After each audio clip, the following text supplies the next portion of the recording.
I don't hear myself through my headphones. Yes, man. Like, I feel real good about this right now. Pay attention, because you are now listening to Permission to Speak Freely. You know, we're not really good at intros and stuff like that, but I'm gonna start off and I'm just gonna tell I'm gonna tell the world how you set me up, man. And you might think I'm talking about how you set me up the last time, but I'm talking about how you set me up the time before the last time, right? So let's start off. So I'm at SEA, right? So I just completed SEA. Congratulations for me, right? But I was at yeah. So I'm at SEA and we out eating. It's like it's the night before the final exam. We out eating. We went to a place and I get a phone call, man. And it's somebody, they try to sell me something, man. And I just can't really make out like who it is, like who this person is, man. And then say I'm gonna ask the audience, the listeners, for help for this one, man. I need y'all help on this one. So it's just a random person talking to me while I'm enjoying like pretty much one of my last nights with my brothers and sisters that I kind of really, started to bond with at the Senior Enlisted Academy. I get this phone call, somebody trying to sell me something. I'm not gonna say what they were trying to sell me. But it just caught me off guard. So I'm like, no, like, I don't want to buy it. I didn't know who it was. None of that, right? So I'm like, yo, like, how'd you even get my number? Right? And he was like, do you know Damon Leggins? I said, oh my gosh, man. So right then and there, man, again, I was triggered. I'm like, David Leggins. I'm like, yo, why would he, we ain't pod in a while. I'm like, yo, we ain't even pod in a while. How David giving people my number, man? So I wound up having to go to the bathroom. I finished my conversation with him. Remember, I came out, I called you, I was laughing. We was having fun. I was with my classmates. We was having fun. And then, but and when I went in the bathroom with him, though, I gotta go back to this part. So I go in the bathroom with him, and he's like, yo, he ain't tell you I was gonna call you.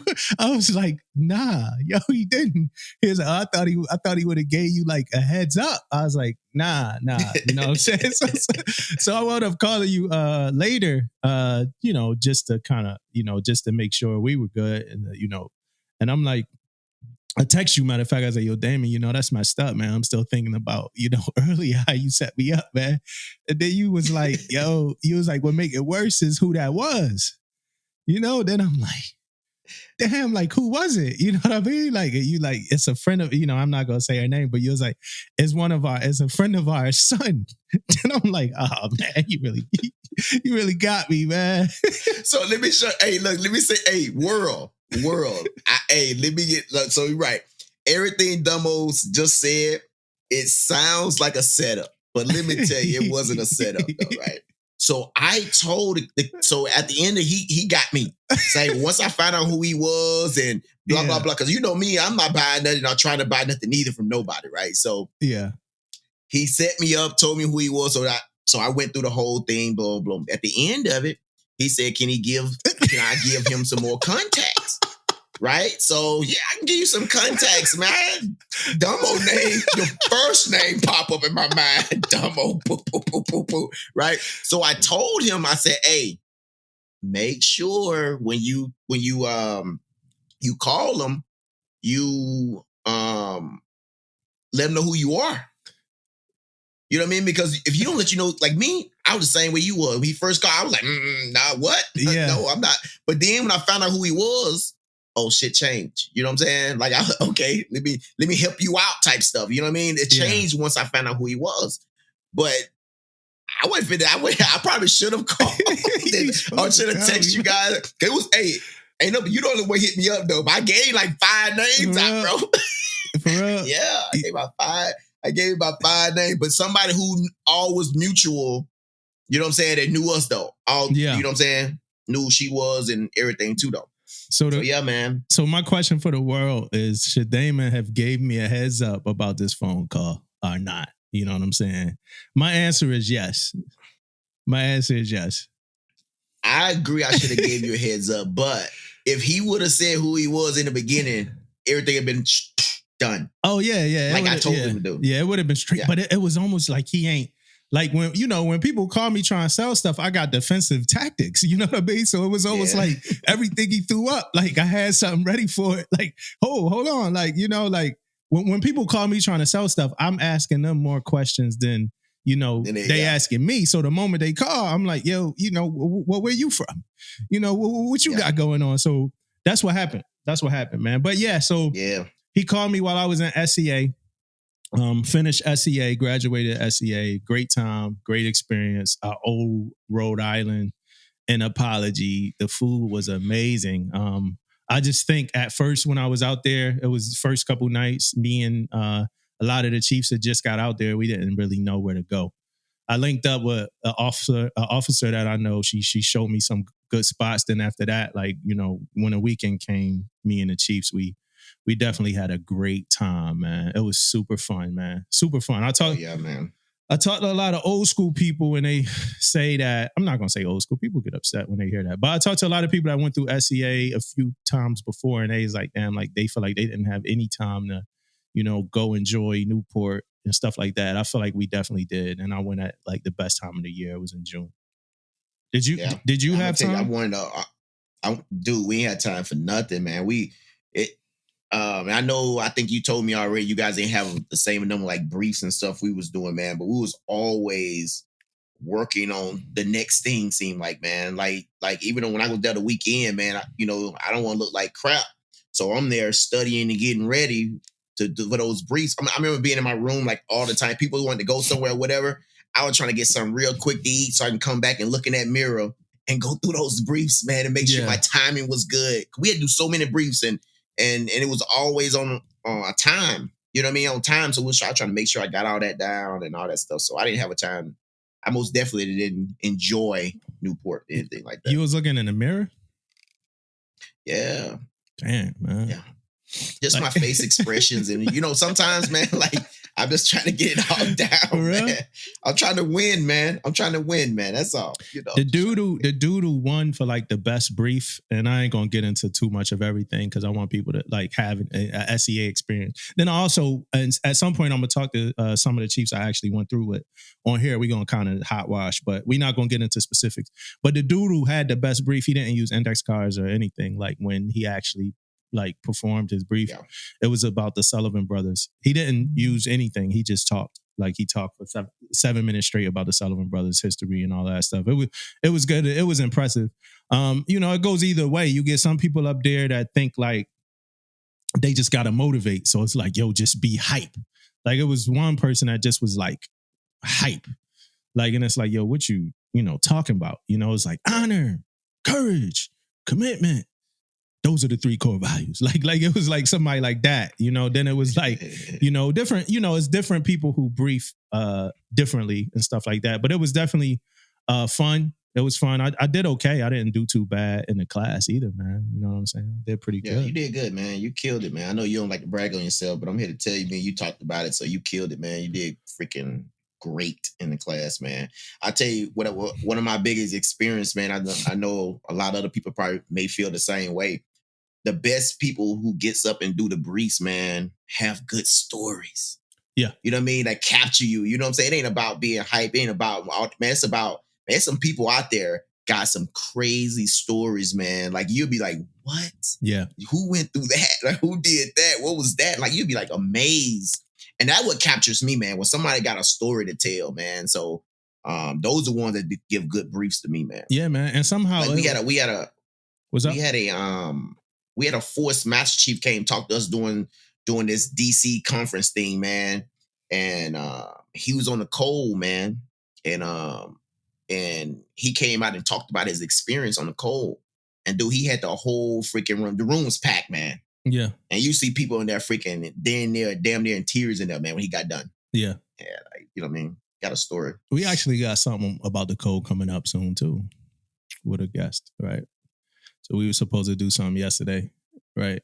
But we can't make any guarantees, right? So I don't want to make any guarantees because a couple of times we was like, yo, we got a guest next week. And the next week came and it was just us two, But we definitely got a, something coming up about the code real soon.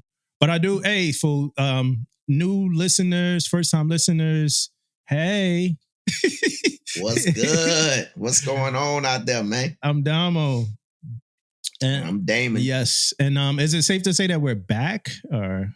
Man, we back, man. I'm going to talk about this a little bit too, though, man. Let me go ahead and get this out the way, man. Okay. So you guys probably haven't seen us in a little bit, man. And like I always say, it's never because of Damo. It's mostly because of me, man. My schedule started getting a little bit crazy, you know. So most definitely, I think we back. My schedule is out. Sometimes some shit changes, but it's out. So I kind of know where I can do and where I can maneuver at.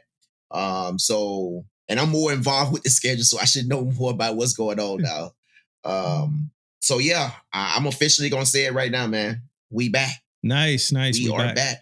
We back. That means weekly episodes for you guys. You know, we might miss a week or two. You know, no guarantees, but for the most part, weekly episodes. But so when we talking about dedication to deliver episodes, right? Let's talk about yesterday. So we had a guest. I've been lining this stuff up since like I was in SCA. So in SCA, you know, I've been lining up. We got a lot of guests lined up too, guys. So just look out for a lot of interesting guests too. But so we had this guest, cool episode. You know, we was gonna talk about PTSD, the coal, and a bunch of other stuff. So hopefully we do talk about that. Hopefully next week.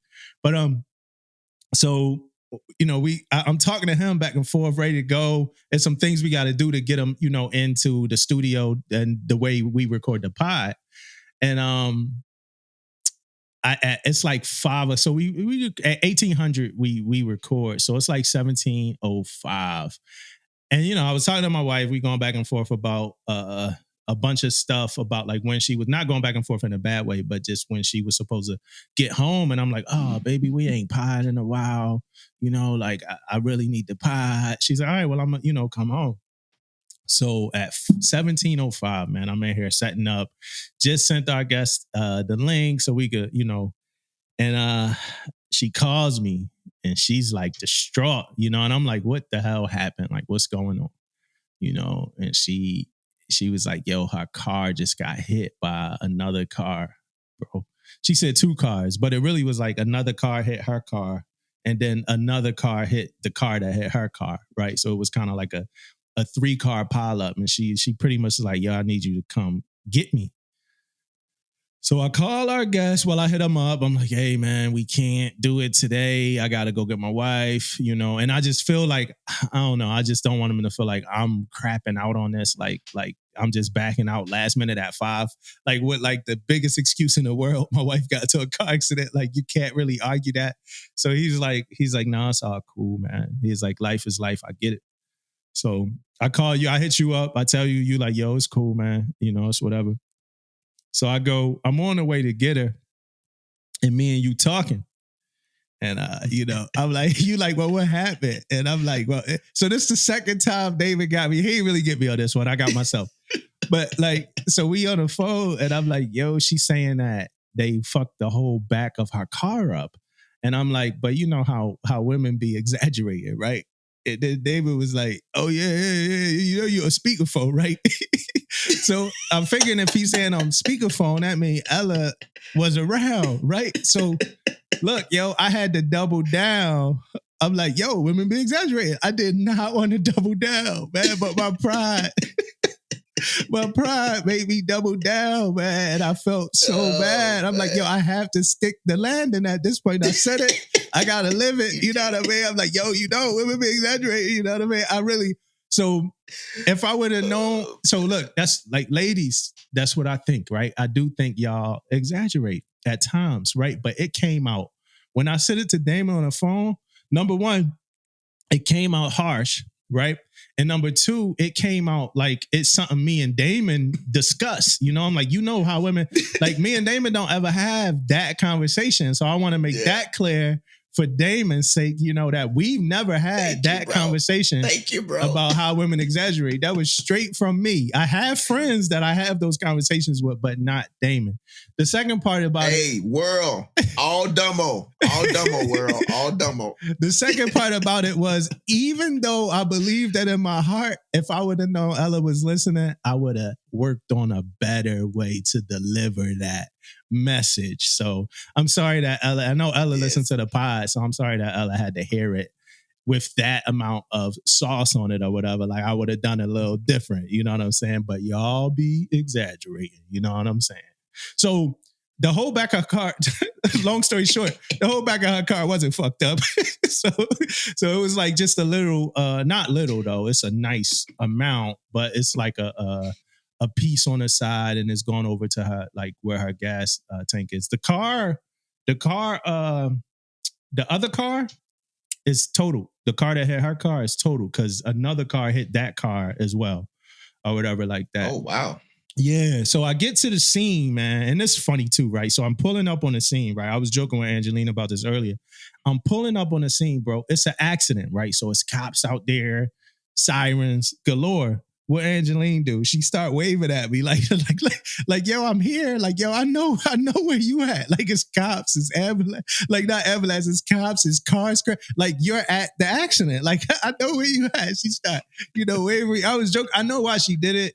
She did it so the cops and the people could see that, her husband was, coming and she had somebody coming. But it was just so funny to see her waving like, yo, I'm not about to miss this accident. Like here we are, you know what I mean? So, so then we went to the ER, bro.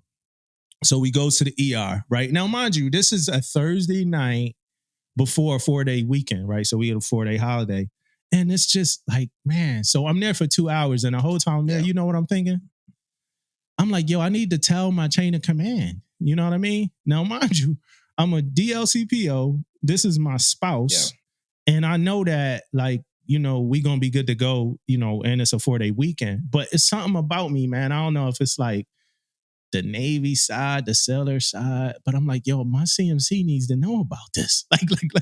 The person I work for, my direct, the person that I directly report up to. So I text both of them. I'm like, hey, I'm in the ER, just, letting y'all know, I'm in the ER with my wife and stuff. I don't know, but would you do the same thing? Would you notify your chain of command? Yeah, most definitely.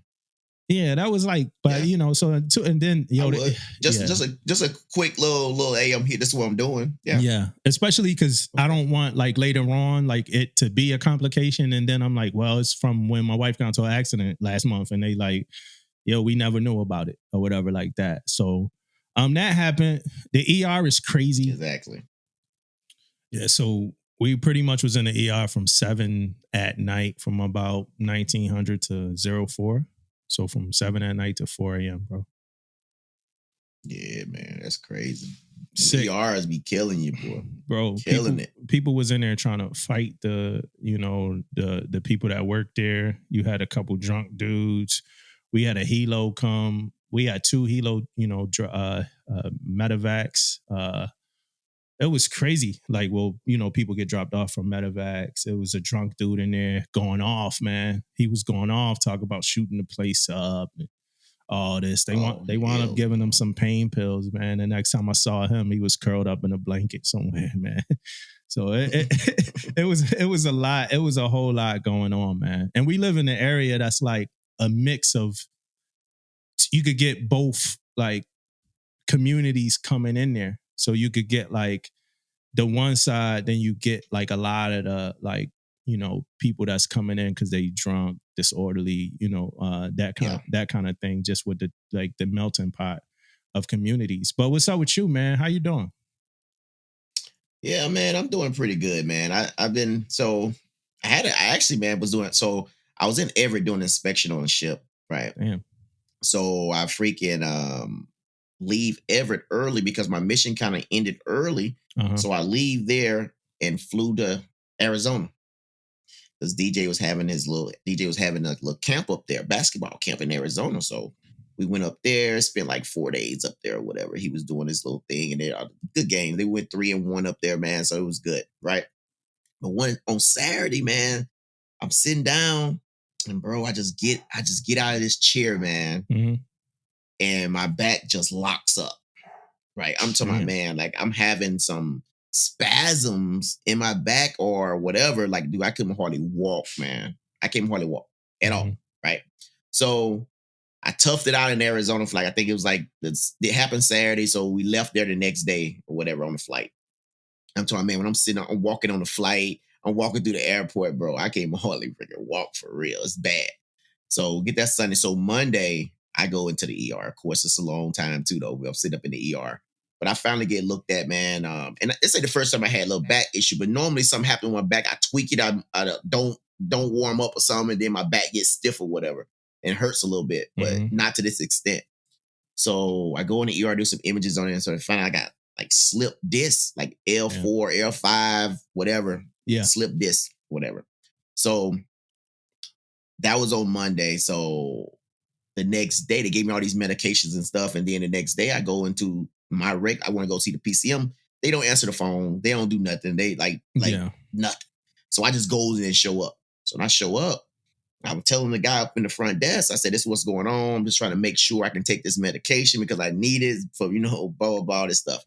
And lady just comes out of the back and just pretty much tells me, we're going to see you next week. At the end of the day, that's what she pretty much said. We can't do nothing. We got your appointment set for next week. Yeah. So now I've been struggling the whole freaking time, man, with this back thing. I'm talking about, man, struggling. I even went to work because they didn't want to give me, let me be off because they want me to keep moving. Yeah. They don't want me to like be bed rest and sitting and chilling because, it's a back thing. They want me to try to keep moving. Bro, I am in pain. So for the audience out there, if you guys see me standing straight up, my neck stiff, everything like that, that's why, man. I ain't leaning forward. I ain't doing anything. I'm just sitting here. So just so everybody know, man. So you out here looking like Murphy, like after they shot him up. Remember Murphy from RoboCop? Remember Murphy from RoboCop? Yeah. After they shot him up.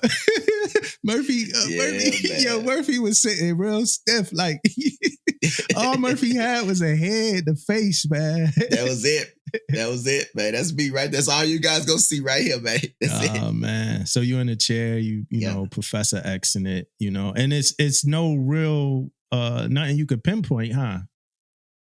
Yeah, so when I go back on that, they probably gonna give me some. No, I can't pinpoint. I think it's been there, bro. Yeah, that's probably why my back be locking up so much. It's probably just been there, but this for some reason, man, it took taking me out the game. But I'm probably gonna go back there. They're gonna give me some physical therapy because, I mean, I'm sure surgery could happen, but you know how surgery on backs, man. You start going. If you could do anything else, you probably want to do it. Try to strengthen stuff up and chiropractors and all that type of stuff.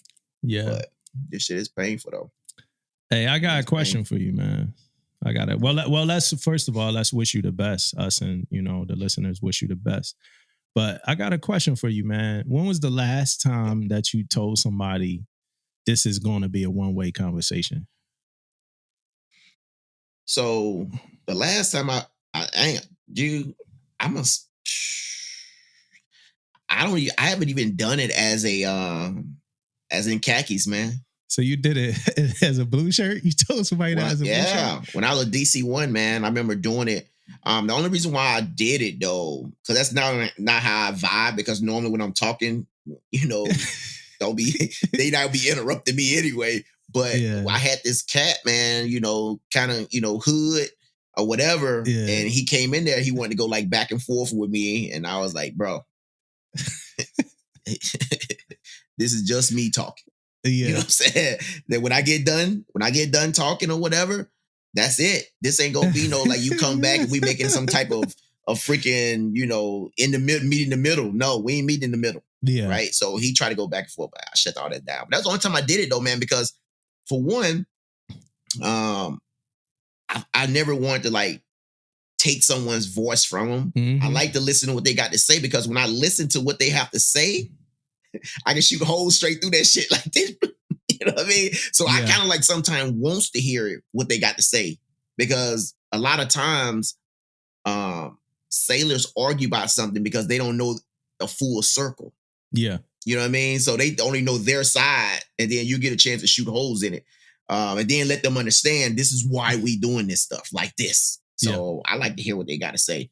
But this guy just made me mad because, you have some cats that no one really told them to sit down and shut the fuck up. Yeah. You know what I mean? No one never really said that to him. So I felt like I had to kind of like say that, just let him know, ain't nobody scared of you, dude. You know what I mean? He was that type of dude that everybody was just like, I don't want to mess with him because he might, blah, blah, blah. Nah, so. You think that's over though? That era of one-way conversation is over? Like you can't say that to nobody no more, right? I ain't gonna say it's over, but it's over. It's kind of, you know what I mean? I know people I'm saying that because I know people gonna try to still do it, but I think it's over with though, man. I really think it's over because when you start having those type of conversation and that kid now in 2022 go back and tell somebody above you, then you finna get pulled in the office, man. Yeah. You know what I'm saying? Ain't nobody want to hear all that shit. So you gotta be careful these days, man. I've said it. I've said it before to the division or something like, something happened. We messed up. I'll probably like, yo, this about to be a one-way conversation or whatever. I'll never say it again. Yeah. I'll never say it again. It's not something that I'll say. It's the generation of sellers we got coming in that don't work for them. The generation of sellers like me that didn't really work for. So that it just don't work, man. And it's not a conversation if it's one way. You know what I mean? It's not even. That's not like that goes against whatever the definition of the conversation was. I knew what the intent. I know what the intent is or whatever. But like you said, at a certain point, the expectation is. At a certain point when I'm saying something, you're going to be listening anyway. You know what I mean? And now I kind of do like I'm saying something look. I kind of got this I'm saying something look like, yo, I do something like, because a lot of times you do get it where like somebody start talking while you're talking. Oh man. You know what I mean? Like, and it's like, yo, like, and I get them like I'm saying something, especially when I like was listening to them. Like, and that happens a lot now. Like a lot of sellers, like I listen to you. I listen to you say everything you had to say. And then the moment, I start talking again, they start talking again. And I gotta be like, yo, like a little head nod, like, yo, I'm saying something. You know what I mean? And it's like, I listen to you,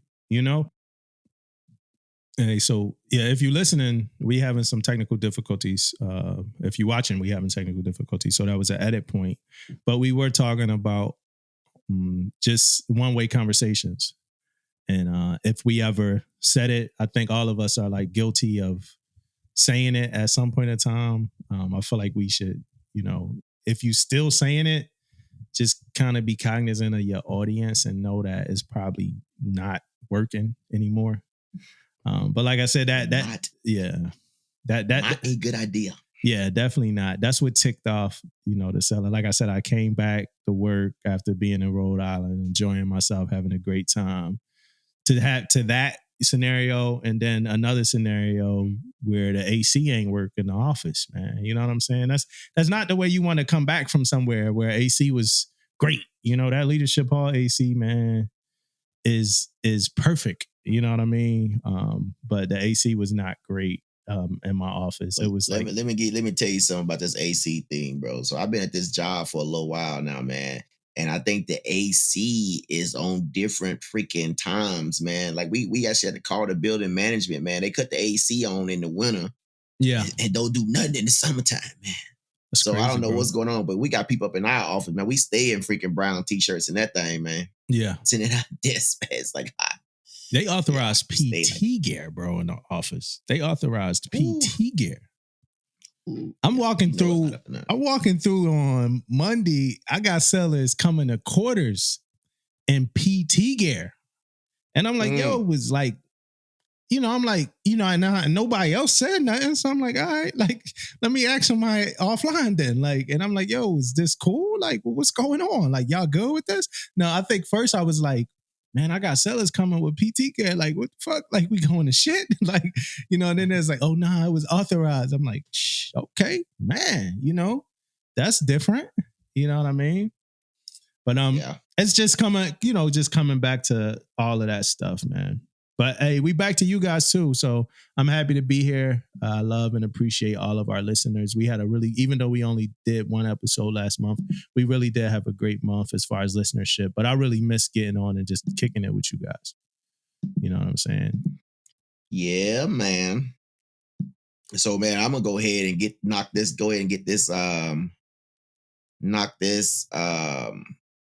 hero out, man. Medal of Honor guy, man. So today, we're going to do Raymond Richard Buzzer Wright. He is going to be our Medal of Honor Hero of the Day. So let me get right into it, man. So, for conspicuous gallantry and intrepidity at the risk of his life above and beyond the call of duty, while serving as rifleman with Company A, Specialist Wright distinguishes himself doing a combat patrol in an area where the enemy ambushed and occurred earlier. Specialist Wright unit suddenly came under intense automatic weapons and small arms fire from enemy bunker systems protected by numerous snipers in nearby trees. Despite the heavy enemy fire, Specialist Wright and another soldier leaped to the top of the dike to assault the position. Armed with rifle and several grenades, he, as his comrade, exposed themselves to intense fire from bunkers as they charged the nearest one. Specialist Wright raced to the bunker, threw in a grenade, killing its occupant. The two soldiers then ran through a hell of fire to a second bunker. While his comrade covered him with his machine gun, Specialist Wright charged the bunker and succeeded in killing the occupant with grenade. A third bunker containing the automatic rifleman who had pinned down much of the friendly platoon, while his comrades again covered him with machine guns. Specialist Wright charged in and killed the enemy rifleman with a grenade. The soldiers worked their way through the remaining bunkers, knocking out 4 of them. Throughout their furious assault, Specialist Wright and his comrade had been almost continuously exposed to intense sniper fire from tree lines as the enemy desperately sought to stop their attack. Overcoming stubborn resistance from the bunker system, the men advanced into tree line, forcing the snipers to retreat, giving immediate chase and driving the enemy away from the friendly unit to that it advanced across the open area without further casualty. When his ammunition was exhausted, Specialist Wright returned to his unit to assist in the evacuation of the wounded. The two-man assault had driven an enemy platoon from a well-prepared position, accounted for numerous enemy casualties, and averted further friendly casualties. Specialist Wright, extraordinary heroism, courage, and indomitable fighting spirit saved the lives of many of his comrades and inflicted serious damage on the enemy. His acts were in keeping with the highest tradition of military service and reflects great credit upon himself and the U.S. Army. Man, that was crazy. I noticed a trend with the heroes that you talk about.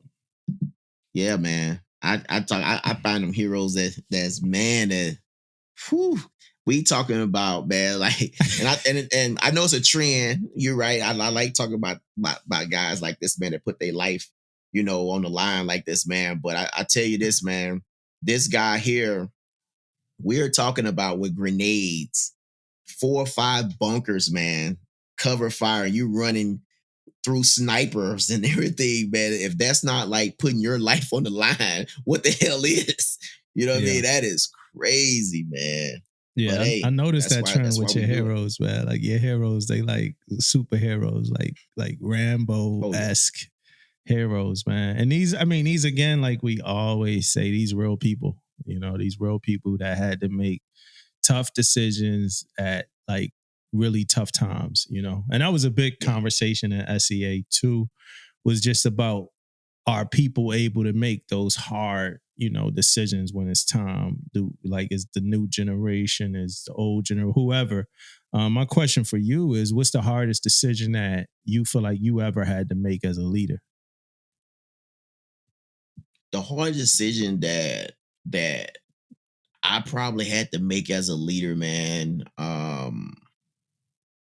came with what I had on one of the ships I was at, man, and we had like 2 sailors, like they was like together or whatever the case may be, but one of them was senior and one of them was junior, right? What do you mean by together? And, like in a relationship?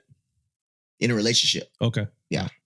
So I was in a leadership position and I had to bring this up. Mm-hmm. But I knew both of them, right? But I'm not gonna sit here and lie on this podcast, guys. Not what I'm gonna do, right? I could have left it alone, right? Uh-huh. I could have left it alone, but one of the biggest reasons why I didn't leave it alone, because man, people were so bold, man. Like it got burnt. Like you know how you see things, you think it, you like, man, this could be happening. That's kind of where I was at. Uh-huh. I was one of these things where it could be happening, right?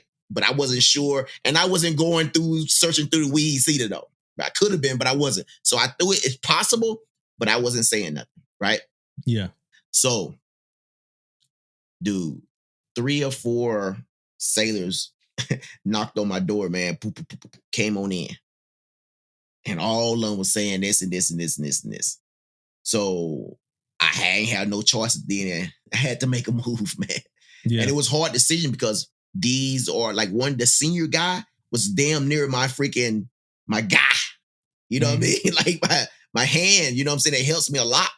But that's something that you couldn't fight, you couldn't dodge. You had to freaking do what you had to do at that time, though. And I felt like it was a tough decision. Regardless, I know I had to make it, but it was still tough. So you knew it was happening, but you was like lying to you kind of figured it was happening, but you was like telling yourself that it was an assumption and you ain't want to believe the assumption until you had proof. Yeah. But like kind of like behind, you kind of knew, but you ain't want to make the assumption. I kind of knew though. You know what I mean? But I just didn't go, physically go talk to him or ask or do all this stuff. But he was like, I need proof. Yeah. I mean, that's... How about you? Oh, me, I had to I had to suggest that a seller be like just wasn't like fit to be a seller, like, wasn't adapting to military standards. That was my hardest one. And it's crazy because I was in the division before when I was a second class, and we had a seller who same thing happened. This seller, it was a little different. Like he didn't know he didn't know it was 365 days in a year. I think he thought it was like 372 days. He got caught like when we did a 3M inspection, like he did a spot check and something weird happened where it was like the weirdest thing. Like he didn't even gun deck, but somehow the spot check, like somehow it looked like he ain't know what he was talking about. He was trained up on this a million times. It was just a lot of things. It was way more than this. It was a lot of things happening. Some stuff I don't think was good on the part of some of the chain of command. But he had to, my chief made an ultimate decision to say he wasn't adapting to like military standards and lifestyle. So he wound up, getting out. And it seemed like he really had other things going on. So even when this was happening, I actually hit him up who he's retired, my old chief, who he made senior chief and stuff. But he had retired by this time. But I think I hit him up and I'm like, hey, what did you how hard of a decision was this for you? What did you do? How did you go about it? And in the case of, the decision, it was like, man, with the seller, man, we had a million conversations. You know what I'm saying? And I think what I'm talking about. So, but man, we had a million heart to hearts, man. I really liked him. He's a cool young guy, sharp, as far as mentally and his interests. I just don't think the military was something that he prioritized at the end of the day, as much as he probably just wanted to do it because he wanted to. I don't think it was something he would ever take serious. You know what I mean? So we would catch him sleeping everywhere and, but it was like a whole bunch of yo, I got you. I'm going to take care of you. We got you.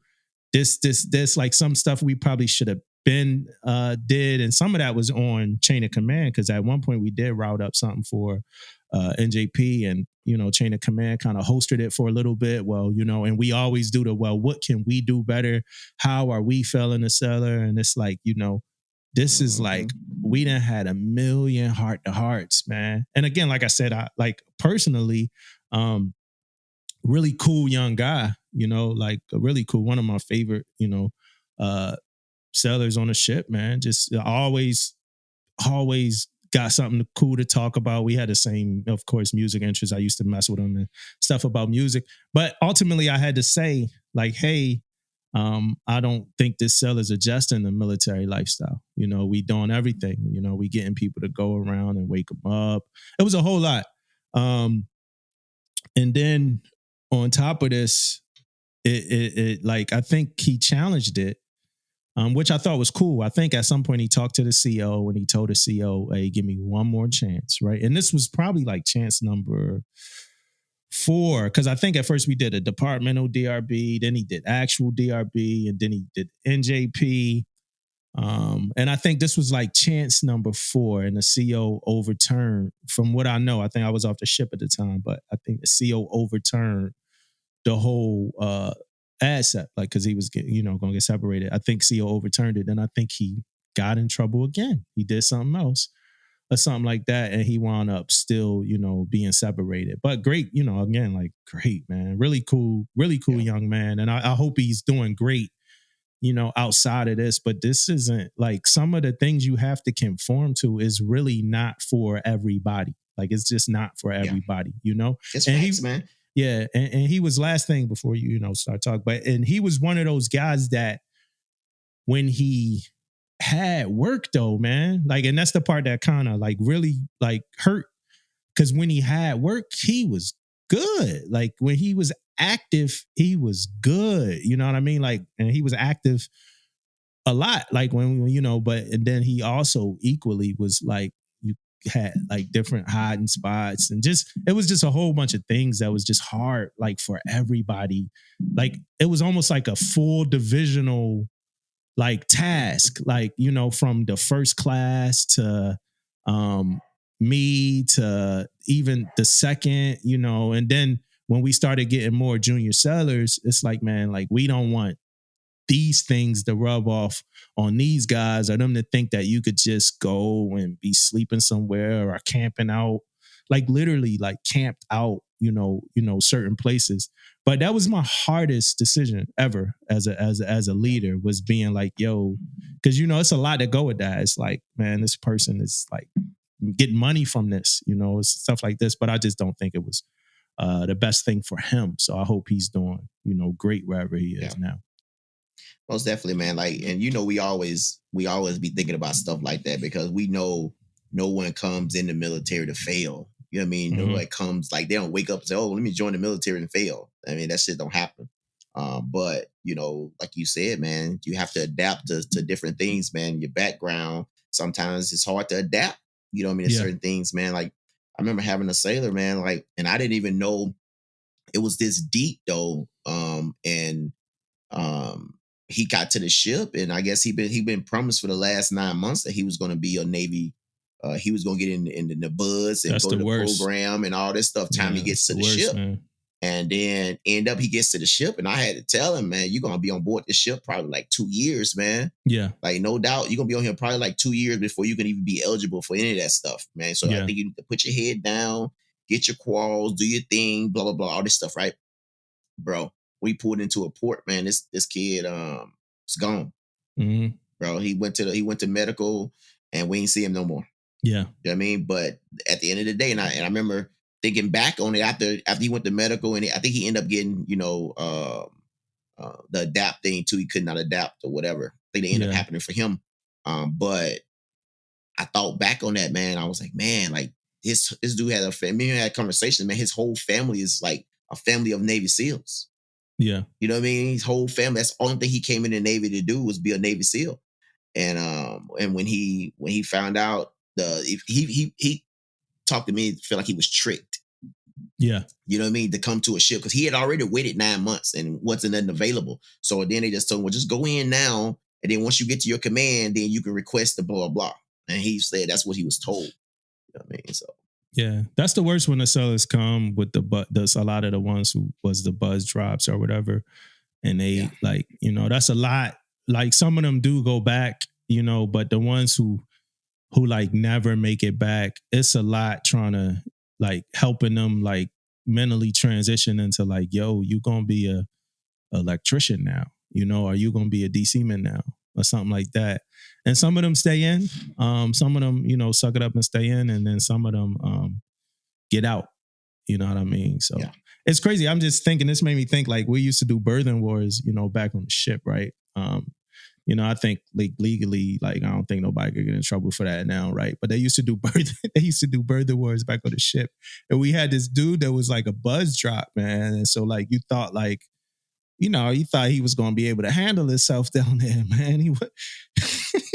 He went down to the birthing. It's like engineering against combat systems, man. He went down to the birthing, bro. And so he was a rate. I think he was like a weapons rate, and I think they slept in our birthing. So he was with us, right? So we went down to the birthing. He embarrassed us, man. He got choked out, man. Like, soon as he got choked out and put to sleep, man. Like, soon as we went down to man. He was a buzz drop, He like, we got a buzz drop here. We got, like, this dude got choked out, man. It was passed out. Like, so then, like, they had, you had to come get him later. Like, none of this stuff is supposed to happen. I know, like, some of my old CMCs be listening to the pod, man. Like, but none of this stuff is supposed to be happening, right? But, we had birthing wars. And, my man, like, he got choked out, bro. Like, he was done. Like, I go down, I look over. I'm trying hard not to say his name, but I looked over. I saw him in the headlock, bro. And the next thing I know, he was like on the deck, man. But that's how serious them birthing wars, used to be. I don't know if you ever went through them, because Oh yeah, for real.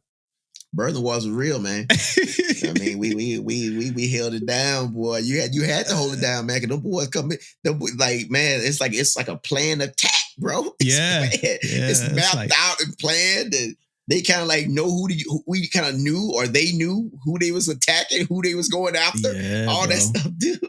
It's like beef, bad, bro. And me, I'm an EM. So it's like, they might have a light out, a rack light, something going on in the head, the dryer. We used to do dryer PMS back, when a lot of ships had the hand dryers. Yeah. So it's like, man, I got to go down to combat. You know what I mean?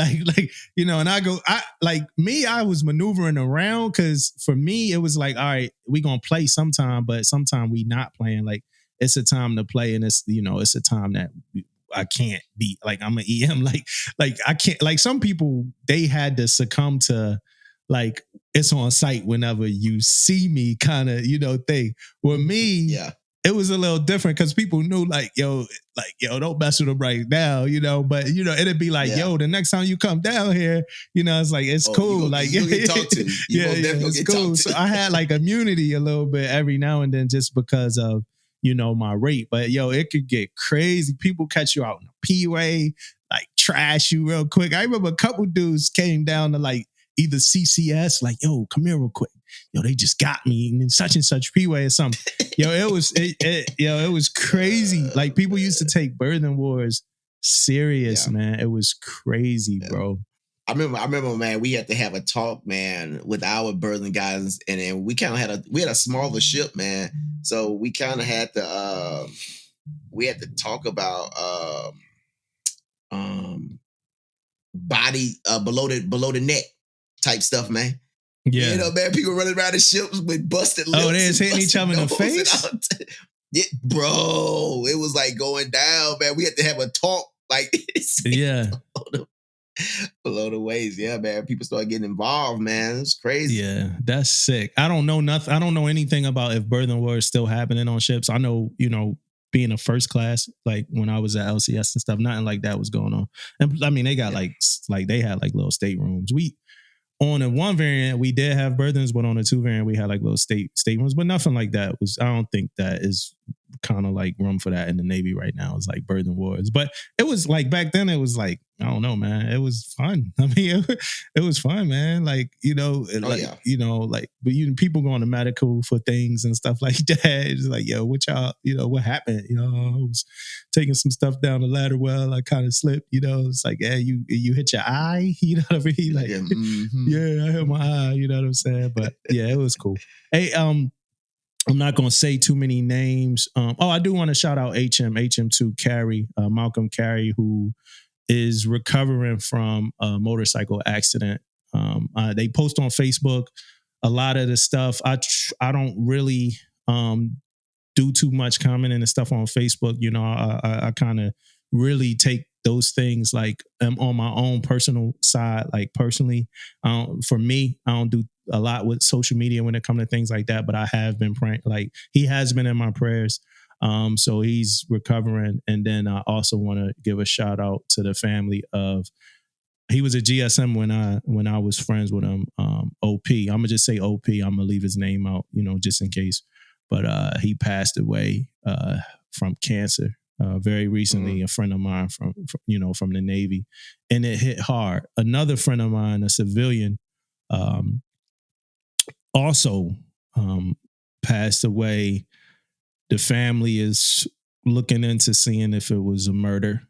I think the cops and people ruled it as a suicide, but the family is challenging, that, it made a couple media outlets and stuff like that. Again, not going to get too much into it, but I do pray that the family gets the answers that, that they looking for or whatever like that. So, do CMCs get paid enough? No. I mean, I feel like it's nobody on board the ship enlisted should get any type of incentive more than a CMC. That's just my opinion, man. Like, so you said like top snipes incentive is top. I want to say maybe top snipe, maybe more than the CMCs. Should a CMC be the third highest paid person on the ship? I think so, bro. He's supposed to be third in the triad? Why not? Why not? Because I mean, it's department heads getting paid more than CMCs, right? Yeah, most definitely. And I mean, and we talk about, of course, like like a DDG on a carrier. The CMC not gonna, you got a bunch of full birds, captains and stuff running around there. Yeah, but maybe it's something that can be put in place, man. Like but think about what you got to go through to be a CMC on a carrier, though. Mm-hmm. You know what I mean? You got to be interviewed. You got to be all this stuff. So I feel like if you get that job, you know what I mean? Your pay should be bumped up. You should have incentives for where you a CMC at. Yeah.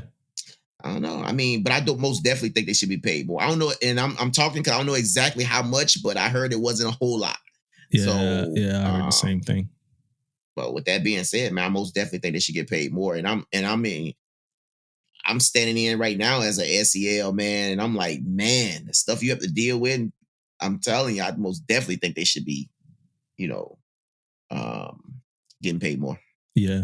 Speaking on pay, my senior chief pay finally kicked in, man. Woo, balling. It's $153 on that paycheck, man. I was so upset and disappointed, man. You know what I'm saying? $153. Yeah, that wasn't a lot, man. Extra, like more on the paycheck. So that's like $3-something a month. Like $306.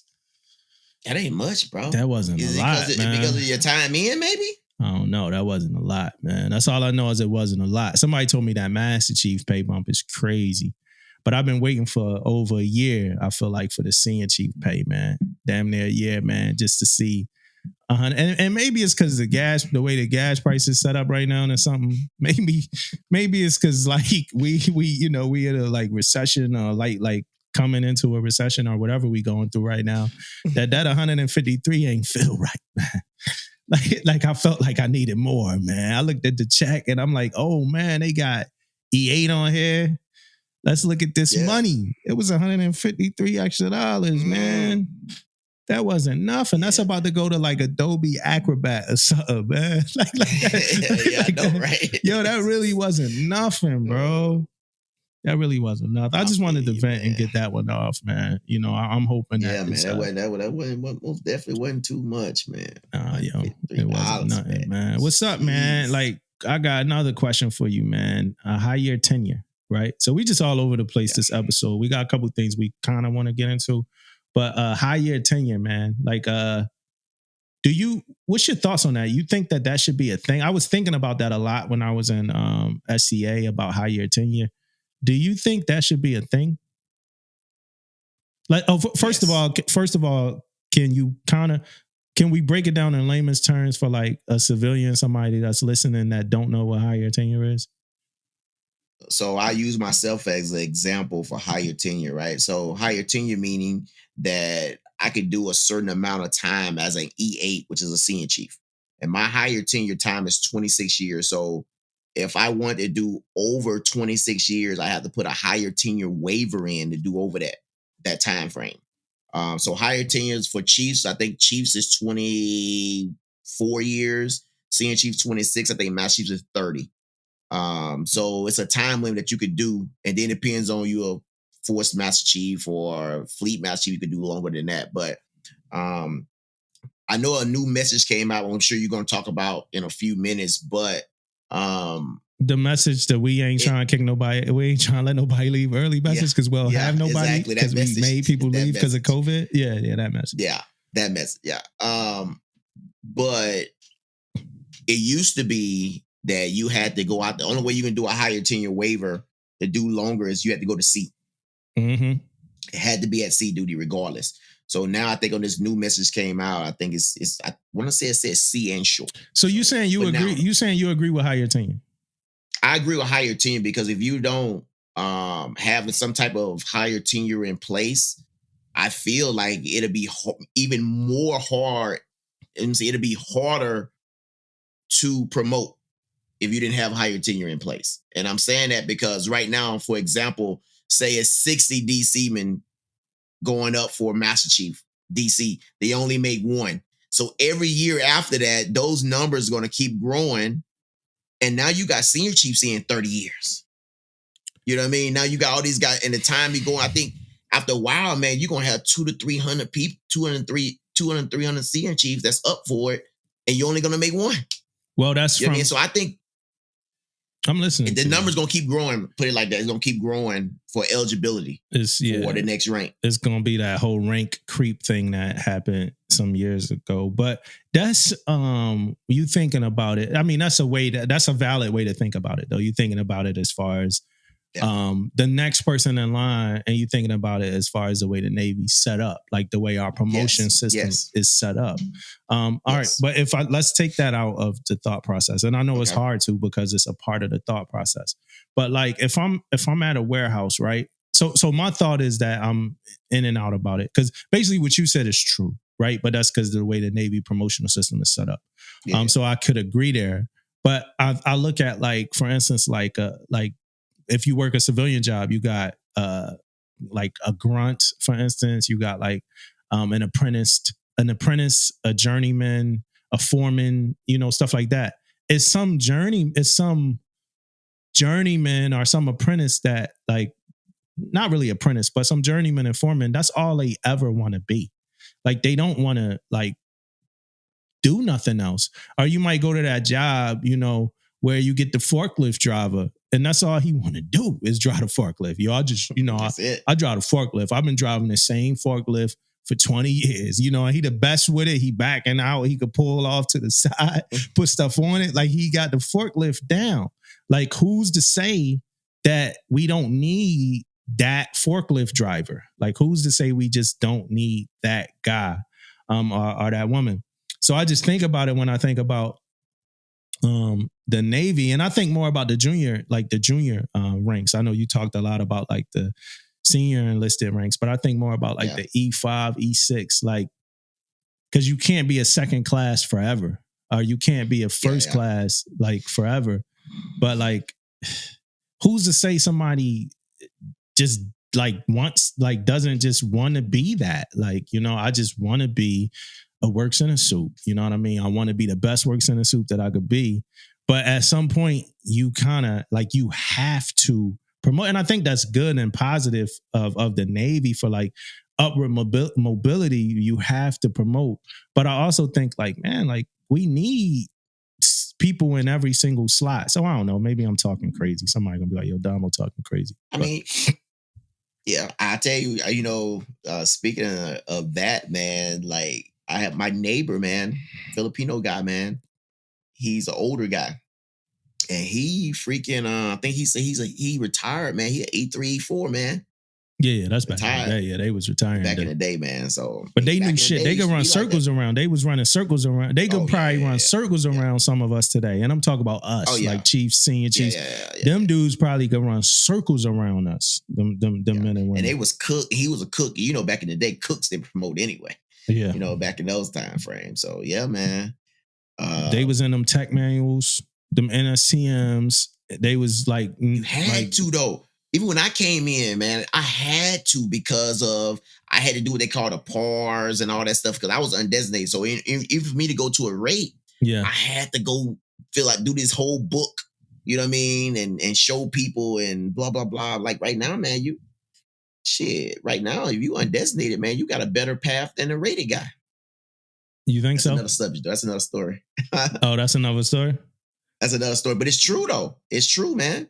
Yeah. You know, you go on shift for 2 years, you get a rate, then you up for second class, and then on top of that, you because you on pack sales don't do it 2-3 years. So on top of that, now you up for re-enlist, man, you can get a bonus. You can get all that stuff within, 2-3 years. Yeah. When you got when you got some, rated sailors, they don't have it that easy, man. Yeah. Some of them.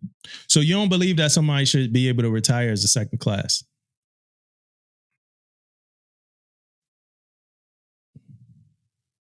That's hard for me, bro. I mean, that's how your tenure. That's how your tenure. Yeah. That's what gets me. The higher tenure thing gets me. But you right. I think you should be able to retire as a second class. Like one of my best friends, one of my good friends, man, retired as a second class before they changed it. I have no problems with somebody retiring as a second class because I'm telling you right now, you know more as I know about this shit. Man, second class is that rate, man. You know what I mean? They that rate on the ship. Yeah. You know what I mean? Works in a suit. They that person, man, you go to. You know what I mean?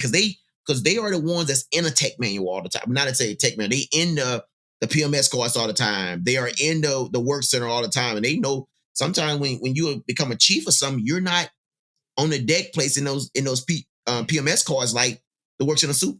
A lot of times. You know what I mean? So a lot of times chiefs are not in the mix like works in the suits are.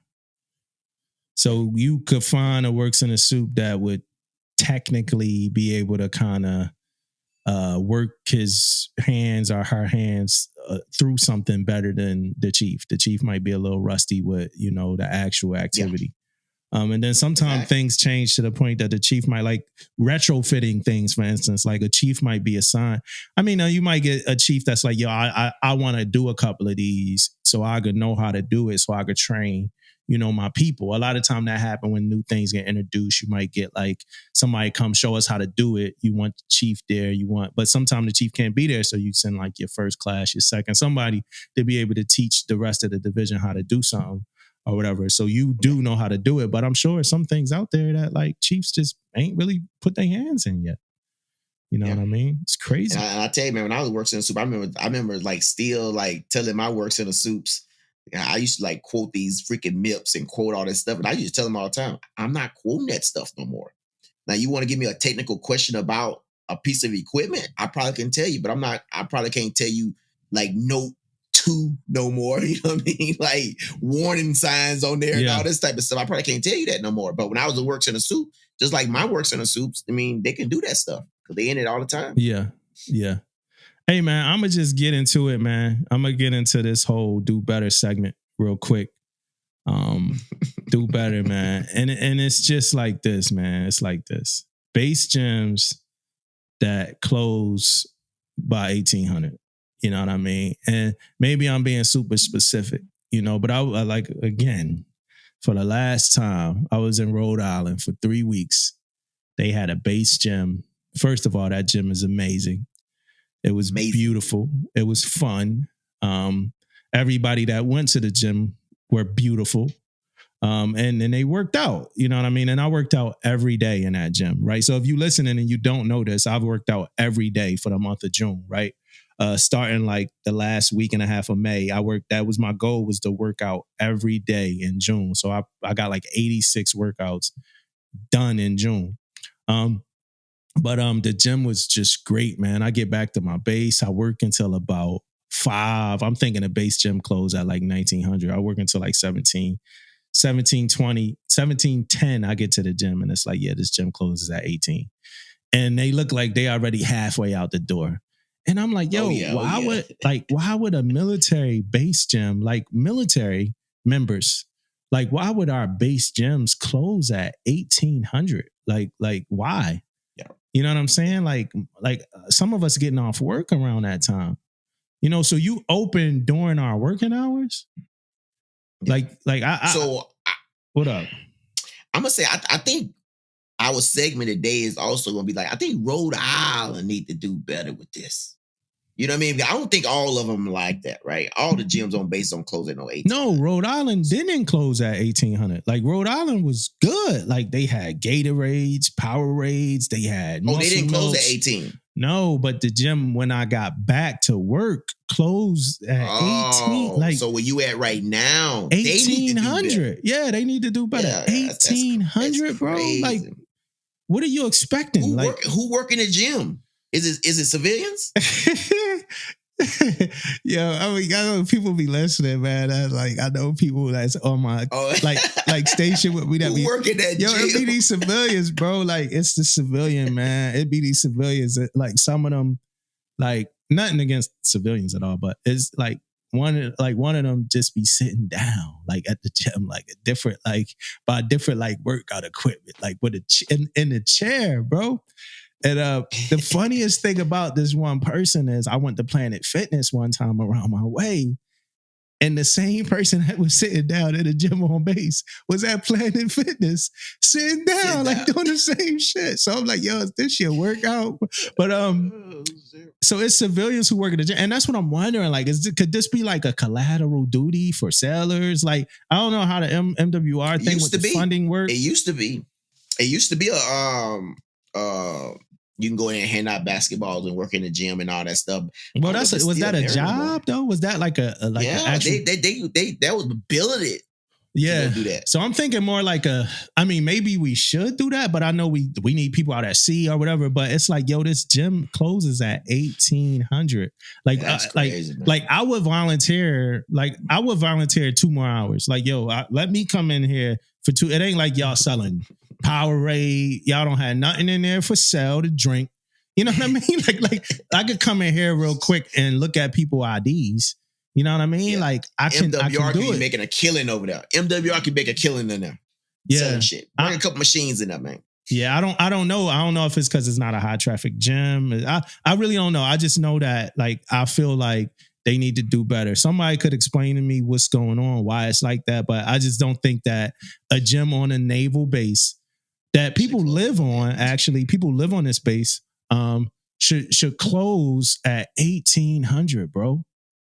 Like, I don't even think that's crazy. Like, in my opinion, I don't even think that's sending the right message when it comes to fitness in the military and stuff like that. Like, none of our gyms should close at no 1800. Like, I don't understand it. I remember one time I got there. Another thing, Rhode Island, man, the gym, bro. Like, if you get there at 4:50, they gonna let you in. You know, you in there, like it's 4:50. You know, that extra 10 minutes on your workout, it means a lot. And I know the people that work out like a whole lot know what that extra 10 minutes mean. You know what I mean? Yeah, I'm one of them now. I'm one of them again. You know, I've been back at the gym for a month, so I'm a meathead again. But they open up. Yeah, they let you in. I went to my gym before, and you know, I'm used to going to old gym in San Diego that they'll let you in early too. But man, I go to this gym on my base one day. It's 2 minutes. It's like 4:58, man. They open at 5. And they like, yeah, you gonna have to stay out there. Like, I had to wait for 2 minutes. Yeah, bro, I had to wait for 2 minutes. Like, y'all ain't gonna let me go to the locker room and put my stuff up. I think they got a little better with that. But yo, as far as the time we close, do better. Or like, let me know what's up. You know what, man? This kind of goes right into my thing, man. That can maybe help you out too. And that's that DOC survey, man. Like maybe you got to put some on that little report, man, and say, hey, man, what's up with these gyms closing at 1800, man? What's up with the DOC survey? Man. Because I know you got beef with my issue with the DOC survey, man, is this. It ain't no do better thing or nothing like that. I just want to talk about it real quick because we had a debrief.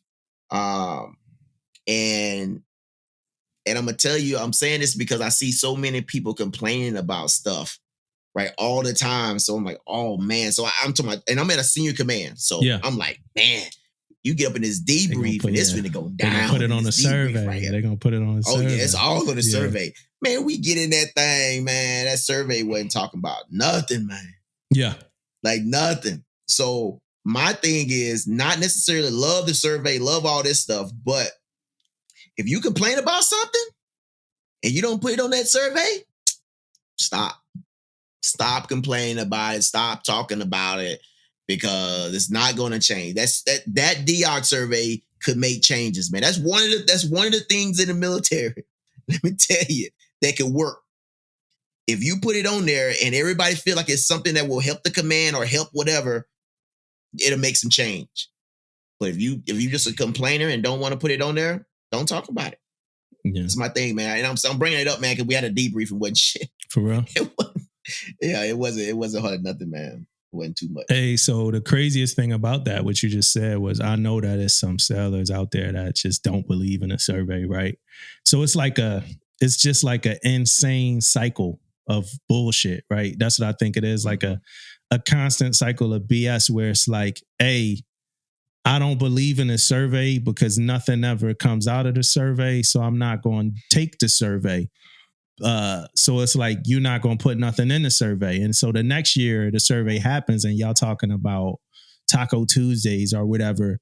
And like nothing comes out of the survey again because nothing went into the survey. And like a lot of the sellers don't even understand, like that survey don't stop at your commanding officer. Like that survey got to go up to your commanding officer's boss. Like if it's the Desron or whoever it is, that survey got to go up to your commanding officer's boss. The POAM is made based off of like trends from the survey, but it's like trends from the survey, right? So meaning more than one. Yeah. Like one thing could come and really stick out and be worth like dug into, but it got to be trends. Yeah. Another thing is like for the most part, things can't be like punitive strictly based off of a finding in a survey. Like it's things you got to do in order to take, certain actions and stuff like that. But like you said, sellers, they want to complain and they have great ideas, but they don't put it in a survey. So the CO don't get to see it. The CO's boss. And the thing is, they see it. Like it's no filter. Like the CO could see it. The CO's boss could see it. It's no filter there. It's whatever you want to say, however you want to say it. But it's like when nothing goes, then it's anonymous. But it's like when nothing goes in that survey and then nothing comes out of the survey because nothing went into the survey, it just like kind of like reinforces somebody's idea that the survey is worthless. But it's like, it's worthless because we didn't add any value to it. And that's like my experience personally with, the survey, even like as an ex-Cmeo before, like, it's like, man, nobody's really putting much into the survey. So your whole then the CRT is like your peers, like outside of the, people in positions, the CRT is like your peers. And even the CRT, like, it's not a lot in here to pull from, they putting their heads together, trying to come up with questions that like are like representative of things that they hear people say, command trends. In certain ways, you got to word the question because you want the most out of the answers. You know what I mean? But even there, like you just don't get a lot. Man, that's like near and dear to my heart, bro. I ain't even know that you was going to bring that up, but that's like near and dear to my heart because it's like, I don't care. Even if you got to say something and it's about me, whoever it is, the Cmeo, whoever it is, put it in that survey, man. Like, don't stop at me. Don't stop. Like, put it in that survey. Let it get up to the CO and all of that. So something could actually be done about it, man. So you definitely, you're definitely right about that. But speaking of surveys and command climate and all, you heard about the CMC that got fired? I didn't know which one. I heard a little from the Buckley or whatever. Okay. DDG, 84 or whatever. That's on the East Coast too, right? Yeah. I don't know much about it. I think anything I know about it would be rumor mill. I believe that it, like, them two weren't on the same page, So, but so that's something I would probably want to tuck.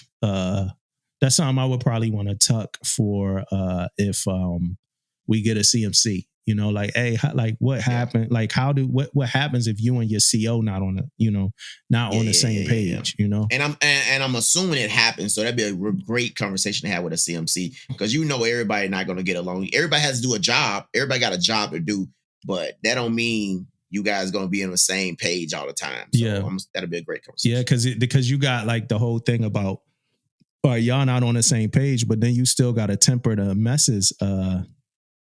Expectations too, as a CMC, You know, so are you going back down to the mess? Like, yo, this dude's an asshole. Like, I don't get down with him. You know, just so you can save your face and your ass at the same time, or whatever like that. So, you know, I want to, for a quick break, give a shout out to my mom who listened and watched the last episode and was like, you look good. Your skin looks great. I got dark right now because I was out in that sun, but you look good. I can see that weight loss. You look great. It's like, Mom, you ain't tell me when I wasn't looking good though. Like, that's what I really wanted to hear, you know, for you to say that. Like, yo, moms can't win with you, man. Can moms win? Can she get a W, man? Can moms get a W, man? My mom win with me every day. So she went with me every day, right? But yeah, man. So big shout out to my mom. But yeah, so that was crazy, you know, COXO fired.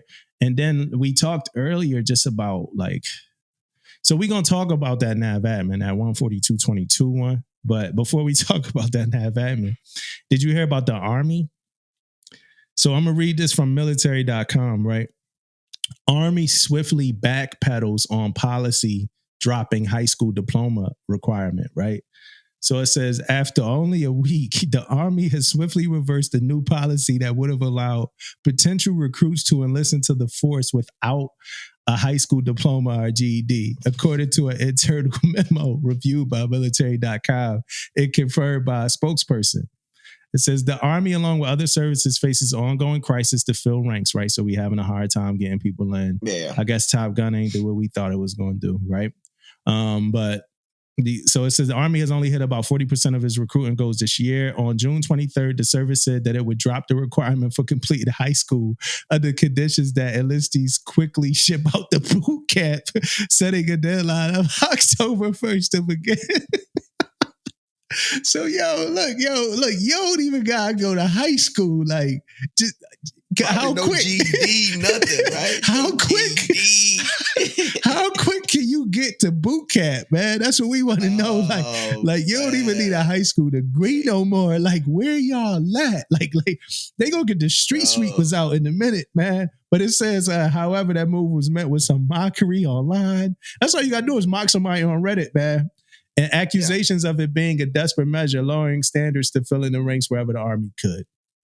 It says some people have frankly become very self-conscious of the news coverage. An Army official with direct knowledge of the policy change told military.com. It's funny who military.com be talking to. Like, I can see them in the parking lot. Like, yo, do you have direct knowledge of the Yeah, I got it. Like, what's up? like, what's up? We became self-conscious of that, man. It says the service has relatively few options for changes it can implement quickly, so officials have chipped away at the margins where they can. So pretty much in a week, the Army went from telling people like, yo, you good to go, yo, need your GED, yo, need your diploma or nothing, to being like, nah, fuck that. we gotta take that back. Cause it's like, yo, that's like, how bad are we? Like, how bad do we need people? And I think I brought this up a while ago in the pod, like about like something like, yo, are we, do we need people? And I think it was like a debated, I think it was the one with GSE1. And I think we had a little conversation about it. We need people, bro. Yeah. I'm going to tell you, and look, not only do we need people, we need to keep people. Yeah. That's the biggest thing. We can't keep, and I'm going to tell you why. This is my opinion on why we can't keep them. Because the civilian life is a whole lot better. Yeah. Right? The opportunities out there right now is a whole lot better than the military. So what we need to do, for one, that our fucking pay scale need to start matching a little bit of civilians' pay scale. That probably would help a lot. And believe it or not, talk to them. Money is a big driver right there, man. Mm-hmm. Money sometimes is a huge driver. And I'm telling you, man, look, I can't say it enough, man, on how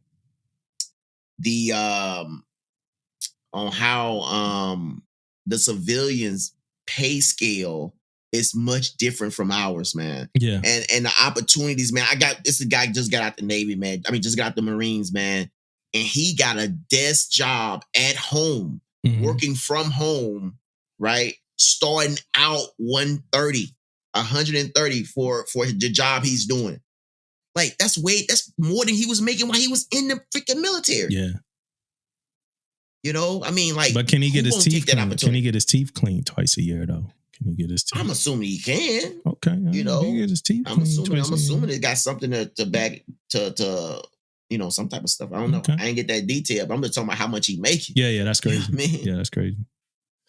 That's sick, man. Yeah. That's like you. I mean, but right. You know what, Army? Sometimes you gotta do what you gotta do, man. You know what I mean? Sometimes you just gotta do what you gotta do. Army like gangbusters, man. Army try to get these dudes off the street, man. Like, yo, Army need to go to the ER that I was at yesterday. It's a couple cats in there that could do a great job. Like, hey, man, pull them if you need them, Army. Like, but think about how much stuff that you don't have to look at no more, though, man. You ain't gotta worry about do they graduate? What did he got to score? Don't worry about none of that shit, man. Yeah, come on, don't man. Worry about it. Just come on. Come on, man. Come on, man. Let's get some more failure to adapts out there. You know, and I'm sure not everybody that didn't get a GED or diploma like is going to fail to adapt or whatever. Like, I think most of our greatest generation was people who dropped out of, school or whatever like that. But that's just crazy that the Army is like, yo, nah, like the Army was like, all right, like these were like. Yo, these was like big wigs, like at a table, man, in the Army, like what generals, like this big time dudes, like, yo, all right, like what can we do? And somebody was like, hey, like let's drop like the standard for like high school GEDs and diplomas. Like, let's just get anybody in this motherfucker at this point. Like, I just think that's a crazy thing, man. Yeah, and that focus group that you're talking about right now, is probably people who got master's degrees, doctors, and doctorates, and all type of stuff. And they say, "Oh, let's drop the G, let's drop the requirements." Like, well educated. Like, we need to figure some things out. Our recruiting tactics, right? I believe that our recruiting tactics need to, step up, man. We need to get a little better with where we, and I like what like a lot of the Navy recruiters doing with like Instagrams and TikToks and stuff like that. But because like gone are the days that I think people seeking out the recruiting stations. I don't even see as many as I used to. Anyway, but I think gone are those days. So we need to get around and be around, and like even if that means being in a metaverse somewhere or whatever like that.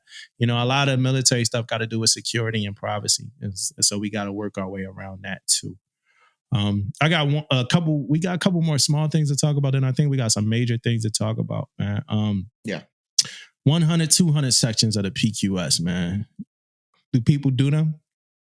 No. Yeah. Are they valuable? I think they could be valuable, but I don't care about them. Yeah. I think it just make my PQS thicker. Uh-huh. More shit I got to read, more shit I got to look at. But now, once you break it down, and I'm always looking at it on 2 or 3 sides of it, man. Once you break it down, you look at it. If you learn those 100 and 200s, you'll be great. Yeah. You know what I mean? I'm not saying it's a bad thing, but you also see some of the same shit when you do the 300, the actual 300s. It's same. It goes over the same thing, but it's just telling you where to look at and where to find it and all this stuff. Well, yeah, because the 100, 200s is like more of the training, right? Yeah, like more of the line by line information, whereas the 300s is like the actual qual or whatever like that. So the 100, 200s is like more of the line by line stuff. I'm not going to get too much into NAVADMIN 14222. I just think people should read it.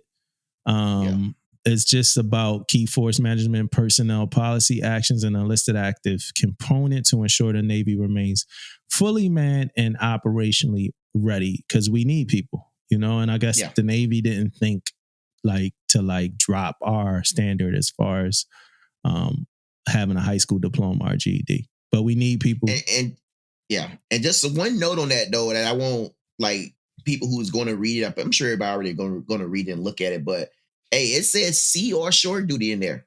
Sea or shore, not just sea duty to stay in. Yeah. It says effective immediately, all enlisted early out programs and new time and grade requirement waivers are hereby canceled. Damn, man.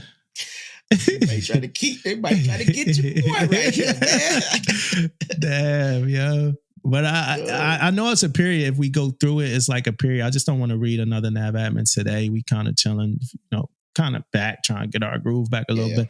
But I know that it's a clause in there about being grandfathered in or whatever like that. So certain people don't got to worry about that. Because somebody I know, he was like, yo, I'm good. My retirement paperwork is already processed and I'm good to go. One more quick thing I think I want is, eNAFIT, man. Like, hey, just to the listeners, man, how eNAFIT treating y'all? How's eNAFIT treating y'all, man? Because where I'm at is people having problems. Well, let me tell you this before you, first off, and I haven't got my poem yet, so I don't know what's going on with that. Yeah. But on top of that, though, like we didn't use eNAFIT last year either, though. We have some problems, some issues, or whatever. So I don't deal with a lot of the junior sailors that to start using. So I don't know if you use it at all yet, but I haven't used it at all. I just started using it on it. So I don't know too much about it, but every time I do hear someone talking about it, I'm not hearing good things about it. Oh, for real? Yeah. So how is it working though? I mean, you went into it, you looked at it. So we got 2 sellers transferring. So we've been in eNAFIT, but you need a trusted agent. I don't want to get too deep into like eNAFIT, but our admin, department is our admin division is the trusted agent. They gotta so the trusted agent had to start the eval. I can't pull the eval from the trusted agent. So one of the senior chiefs, one of the yeomen over there, he got to talk to them and see what's going on so we could figure it out. Right now, we could still use the regular NAFIT 98 Alpha. But I also heard that we trying to figure out if we want to even continue with eNAFIT. You know what I mean? At all, right? Period. Yeah, but I'm trying to understand, we do all this shit, right? We do all this, we do a lot of tests things, right? Where we get a group of people and we test something out, whether that be eNAFIT or the planks, and stuff like that. And then when we actually, bring it out, to the fleet, we still oh nah, we need to go with the planks. It was all right, we finally figured out not everybody where they tested at with a bunch of strong I don't know, it's just where y'all testing all this stuff? Yeah, where y'all testing all this shit at? Where's that focus group at that tested all this stuff, man? I'm just trying to be involved, man. Let me be involved. Because when it's hitting the fleet, it's confusing. I don't know if people giving good feedback, if it was good, it worked, but it's hitting the fleet and it's confusing people, man. So I don't know. Because now they saying they trying to figure out if we even gonna keep eNAFIT. You know what I mean? So that remind me of them IFRVs that pretty much told us that, we would be good to go in a arc flash and we would survive a fire. Then a week later, they was nah, don't use them. Don't use those. You gonna burn up, man. Roe V Wade, bro. Oh no, before Roe V Wade, let me say this. Before we even get into Roe V Wade, I want to say this. I think I need to change my narrative when it comes to evals, bro. It's no matter how high I go up the chain, evals are bad. No matter how high I go up the chain, I see bad evals. You know what I mean? So we started writing evals as second classes. So, when I made first, it's all right, I'm gonna have second classes, right? Good evals, and by the time I get them, I don't gotta do much, that ain't happen. You know what I mean? Then I became a first class and I had first classes in my department and I was the departmental LPO. And I'm I'm good to go now. I got first classes in the department. I'm not going to have to do much to these evals, change a couple things, but boom. That ain't it, man. That ain't it. It got bad. We had to have a huddle, a whole thing. You know what I mean? Yeah. Became a chief. I'm man, chief, first classes, these evals gonna be dope now. We got first class. Let's get it done, knock it out. All I gotta do is, a couple little, tweaks. Evals is a headache, bro. Evals is a headache. So then it's all right, boom, senior chief, departmental LCPO. I got chiefs around. I know that, by the time the evals leave, everybody hands by the time I see them, it ain't really gonna be too many words that's misspelled and formatting. And y'all master chiefs and senior chiefs should have told me that it don't matter how high you go up the rank, eval's gonna be fucked up by the time they hit your desk. For real. I used to look at CMC on the ship, like, you know, eval season, like hard at work on them joints. I'm like, damn, this CMC hard at work on these joints. Hard at work. Now I know why they was sitting there all night and all day. Oh man, the damn evals. Evals are a headache, man. Like super duper headache. And no matter, but for me, the reason why I'm saying like I feel like I might need to change my narrative, because it's one thing common in every scenario, and it's me. So maybe, you know, and it's crazy because you get it, like, you know, like I don't want to get too specific, but you get it and it's like last minute. Like normally, like when you get it, it's like last minute. So you gotta, even my instructor when I was my facilitator at SEA had like the same type of story. Like, yo, I got the evals like a week before I needed to push them, or a couple days before they needed to get pushed. So by the time I got them, it was like, yo, it's a whole lot that need to get done with these. And he was a master chief getting them from a senior chief. You know, or whatever like that. But it's like you get it. Somebody, I think everybody look at it like the next person up is gonna fix it. Like, yo, the next person gonna get this. They gonna catch this. They go see this. It's like, yo, them things don't ever be good, bro. But maybe it's me. Maybe I'm not like, yo, I don't care. I did it a couple times before, like talking to like Top Snipe, like, yo,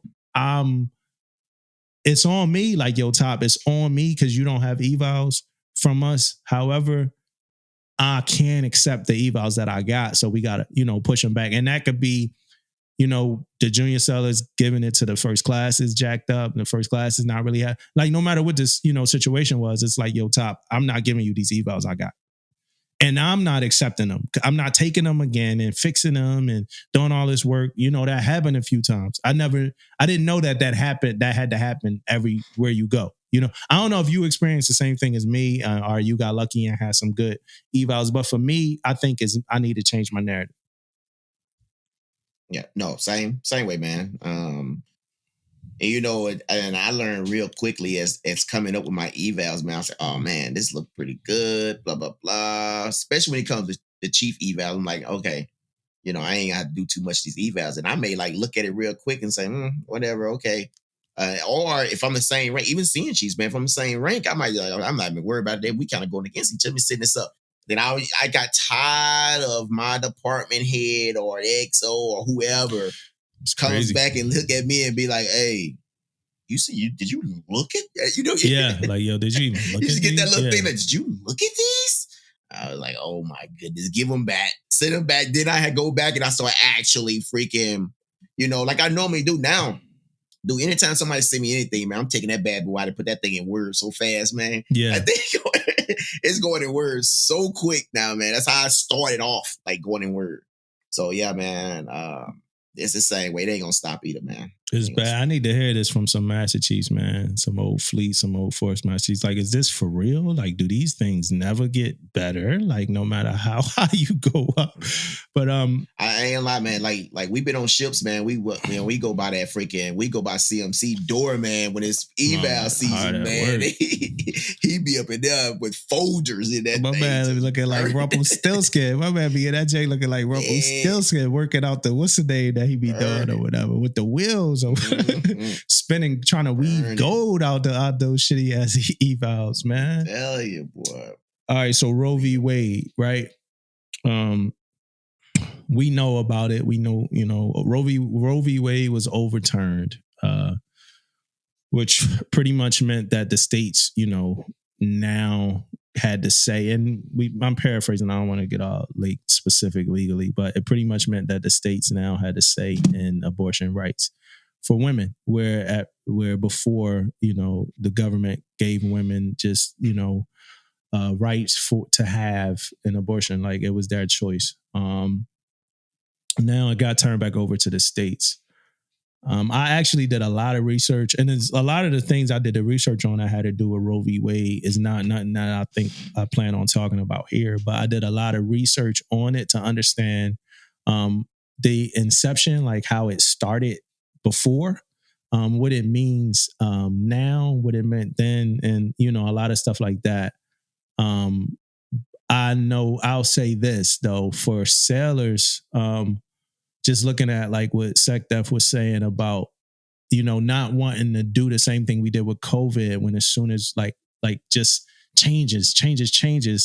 It's like, hey, we working on like getting some information out there for y'all. Let us get a little bit of time so we could, figure it out and put out a clear guidance on what, you need to do. Because from what I know is our medical facilities don't do abortions. So they get a referral to a place out in town. So if a seller's stationed in like Texas, for instance, it's not going to work because you can't get an abortion, there. So I know the military is trying to figure out, how to offset this thing. And I think, there's no clarity right now, so I ain't even going to make any assumptions on what we're going to do as a military. But I know that they are trying to offset it, though. But what's your thoughts on the Roe v. Wade overturn, bro?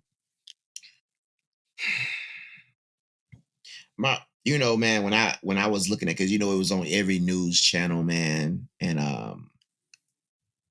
my first initial thoughts was this: we giving the people the opportunity to make decisions all the time. We want people to make their own decisions all the time.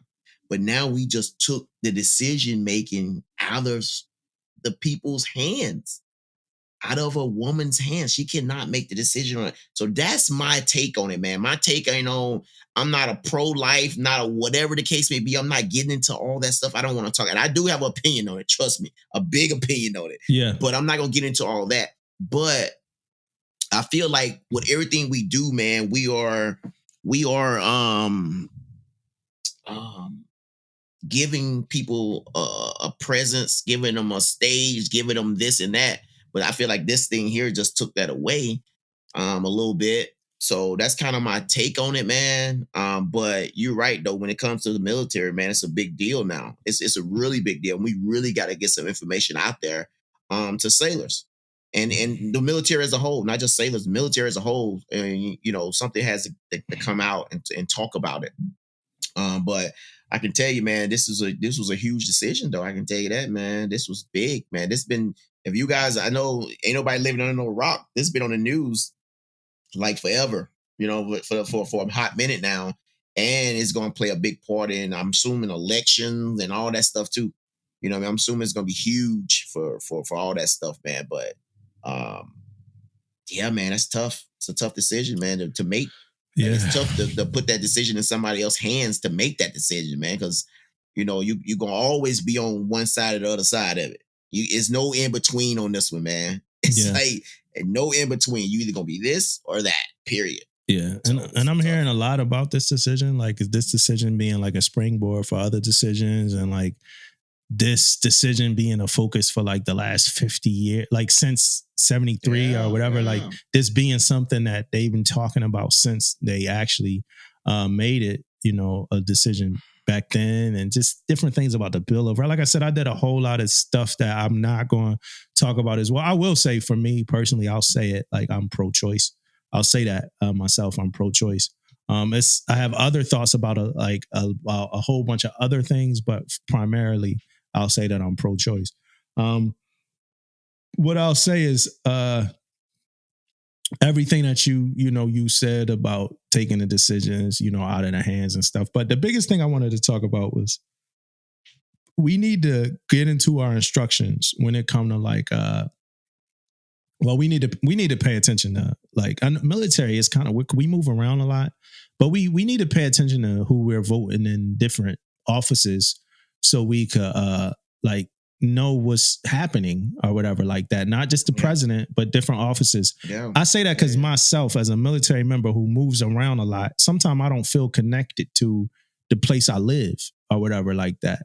So it's like, man, I don't care about who running for this office here or who running for this office here.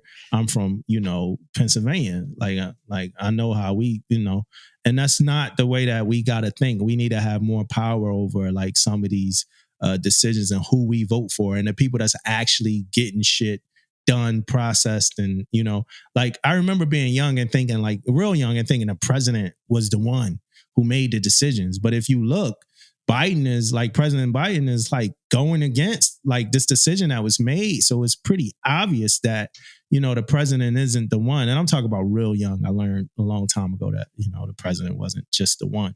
But yeah, he's like vocally like going against it. But again, like we need to get out there. We need to vote. We need to pay attention to what's going on, especially being military. I'm telling you, a lot of things about being military members, like just kind of like push you away. Like we underway for deployments. Like, man, I don't care who doing this or who doing that. We have to pay attention, The second part of that was we have to read our instructions about what we can and can't say. Because it's things that sailors can do. It's like voicing their opinions, So we need to understand. I saw like a sailor say that, she was told she couldn't make a post about Roe V Wade. And I'm like, why not? Like well, the Navy saying I can't. And I'm not always okay when sailors say the Navy saying I can't when they just talk about their chief. like it's not the Navy saying you can't. Yeah. Your chief pulled some shit out of their ass or whoever it was and saying you can't and saying that the Navy gonna say something about it in a couple days. The Navy ain't said nothing about it yet. You know what I mean? As far as what you could say, voicing your opinion. If you're a woman and you have an issue with this decision that was made as a woman, you're not like bad mouthing the president. I don't know what, you can and can't say. So you're not going against the Navy. Or the government, really. You just kind of expressing your opinion about a decision that was made. I don't think that that's in the same realm of like, saying something bad about President Biden or when Trump was in office, saying something bad about Trump. Or whatever. I don't really think that's in the same wheelhouse as that. But I do believe that sailors, and we're not going to get into it right now. We got into it. I remember we got into it when we did our chief season, because it was a part of like we had one of our selects wanted to put the pride flag on their guidon. So we went through some instructions. It was a lot of going back and forth through instructions about different things about demonstrating and stuff like that.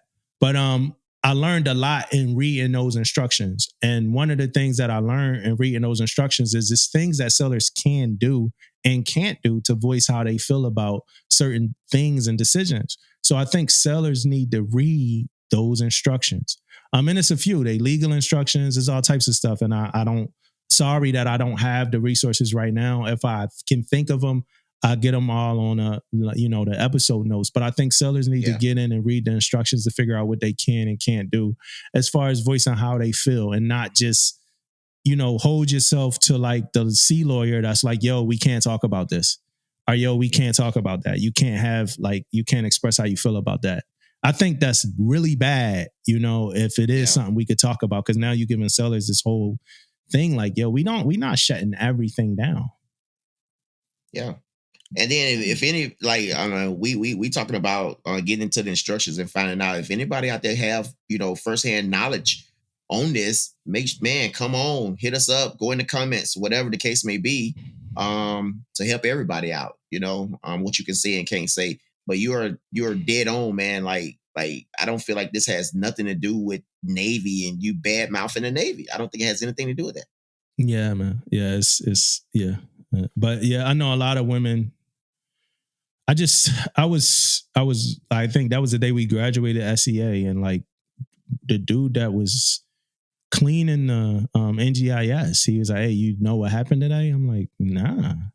He's like, Roe V Wade was overturned. I'm like, oh shit, for real? He was like, yeah, and then, you see the riots, you see the, the demonstrations. And one of the initial thoughts I had about it was, I didn't even know if everybody fully understood what that meant. Like, oh no, it didn't. I didn't even fully know what it meant until I started like my wife brought it up, and then I started like really like looking into this thing. That's been something that's been active for like 50 years, man. So it ain't nothing that no one, if you're not, abortion is always a topic, you know what I mean? So you kind of, if you've been listening to any of the debates, you probably know a little bit there because something always talking about it. But I wasn't in depth with it either, man. I'm not gonna lie. So you know what I mean, I had to start looking it up and like, man, what is this about really, you know? Yeah, now we seeing like morning after things were like morning after a bunch of stuff, but it does affect our sellers a whole lot, and with a whole lot of stuff. And we need to, and us, and like I said, SecDef working on it, but we definitely need some clear guidance, because that's going to be a determining factor on people joining or not, and I honestly think, I ain't even gonna say that. Never mind. I was about to say something, and it wasn't like too controversial, but I ain't even gonna say it. But I know we need people. I know we need people in the military, and I believe that if we have an opportunity to be a little less restrictive with certain things, I think we should kind of consider it. Vice being like, yo, if you're in a state that don't do abortions, then you just can't get one. But I don't know what decisions that the military, I don't know what decisions the military gonna make. But what's up, man? I know you had some stuff you wanted to talk about. Yeah, man. So first I want to start off by saying this, man, like the Admiral put out a message about electrical safety and things like that on board a ship. And he put out this message to all the commanders and all this stuff, man. But not to say it wasn't warranted or nothing like that. Not bashing the Admiral or anything like that, because I think it is warranted. I think it's something we should talk about. But I want to say this though. I'm gonna read a little bit of it, but I'm reading a little bit of it because I want to ask the question about when the last time, the mess got called out like this. If you don't think the mess got called out, listen to some of this stuff I'm about to say. I got a question before you start reading it, though. Okay. Because you're saying the Admiral, but it's a lot of Admirals. So is it any? No, I didn't want to call out the Admiral name. That's why. Okay, so some Admiral in the Navy, that's I guess a big deal or whatever. Oh, you're big, yeah. Yeah, every Admiral. Hey, Admirals, y'all a big deal. I mean, But so some Admiral in the Navy called out the mess. Well, yeah. Okay, I'm listening. Yeah. So a little piece of it, like here, the CPO mess shall convene. We talk about electrical safety. So CPO mess shall convene to discuss how well electrical safety is performed on your ship. Discuss ways to improve the program and steps you will take to improve education and oversight. Submit in your respective Force Master Chief a short 2 to 4 page white paper via email, or when, where, and why your program does not work and your plan to improve electrical safety aboard your ship. Include best practices, recommendations, benefits, and surface force. All that, like that's just a little bit of part of it. It's also talking about the tag out program. Also, but my point wasn't here. Then this message, it's a lot more of it too. Like he's saying, hey, this kind of falling on the mess, to fix this problem. Now, my thing about it is now why, right? The why behind this, right? I'm gonna give it my two things first, man. And I know you probably got a lot to say about it too. But my first thing is complacent, right? We get complacent, right? On board a ship when it comes to electrical safety. I know I do inspection. I can go on any ship right now, go in there, repair a locker, and I'm gonna find a whole lot of shit that's probably not safety tag, electrical safety tag. I do it every time I go on board a ship. Yeah. Every time, right?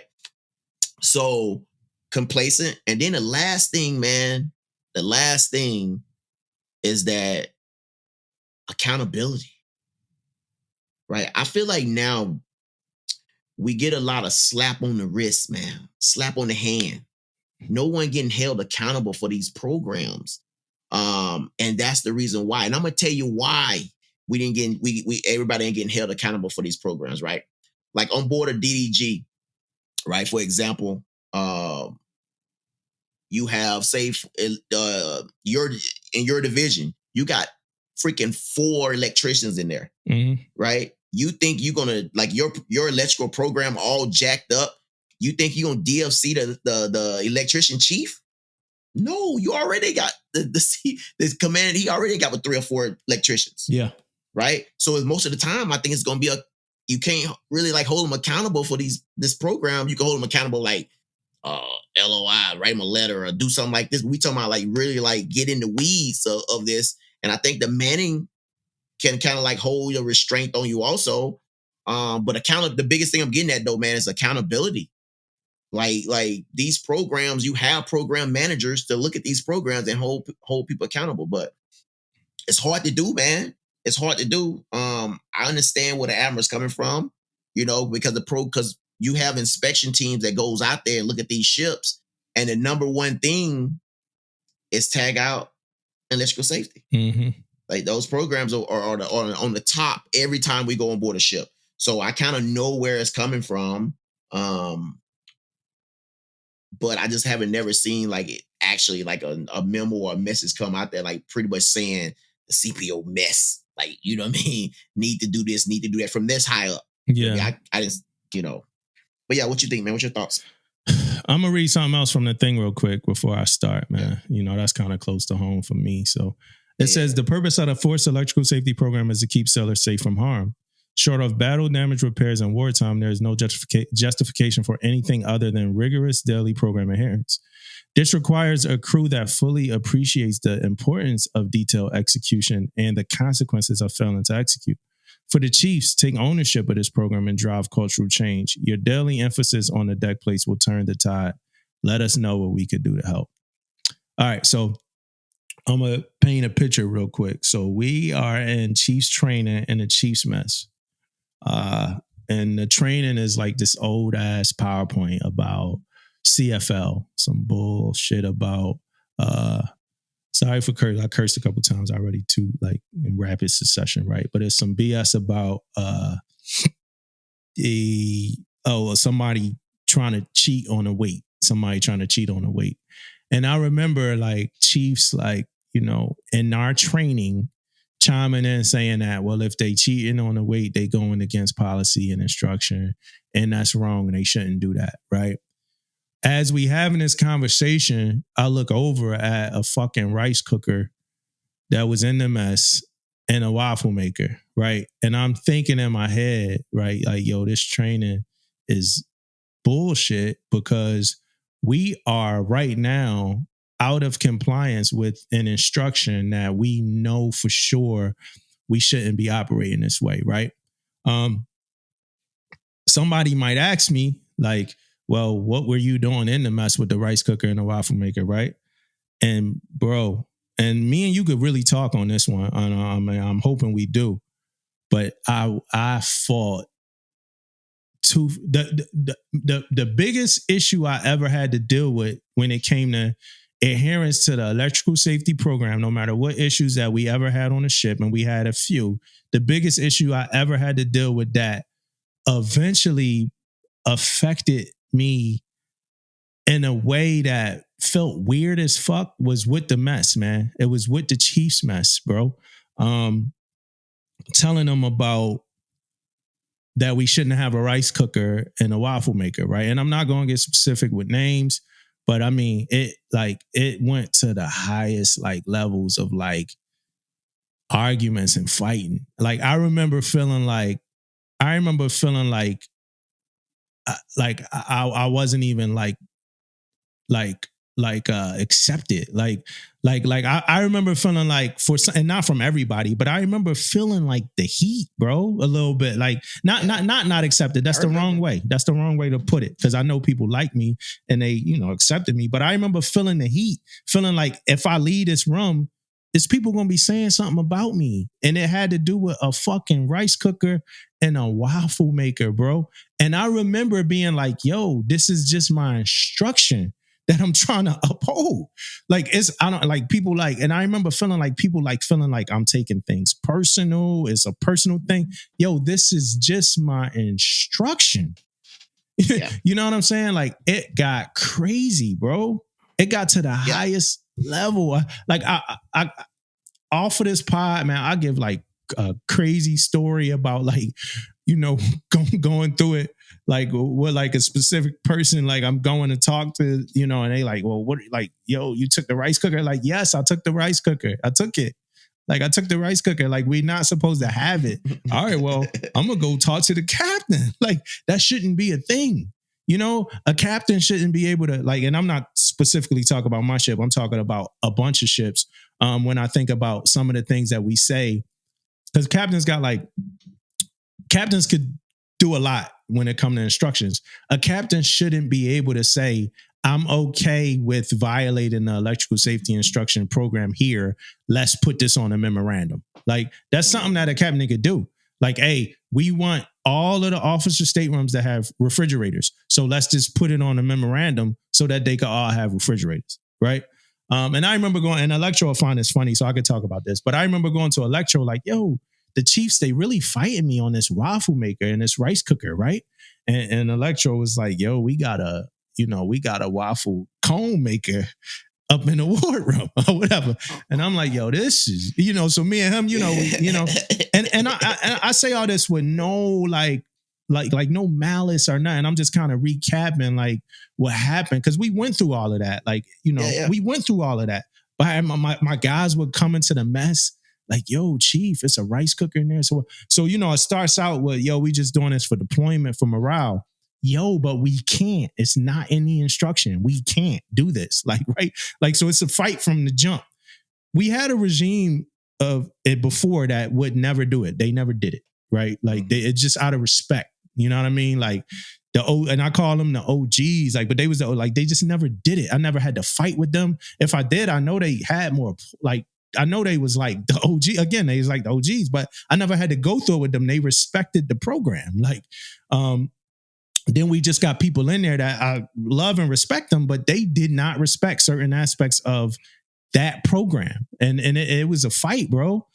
So I think that the Admiral is like probably right for bringing it on to the Chiefs, man. Like if you in a division, like you need to make sure that your people getting a shit safety check, It's a couple call outs, and not specifically because it's every ship I ever been through. Every ship I ever been through, you go to the galley, you going to find some shit that's not safety check.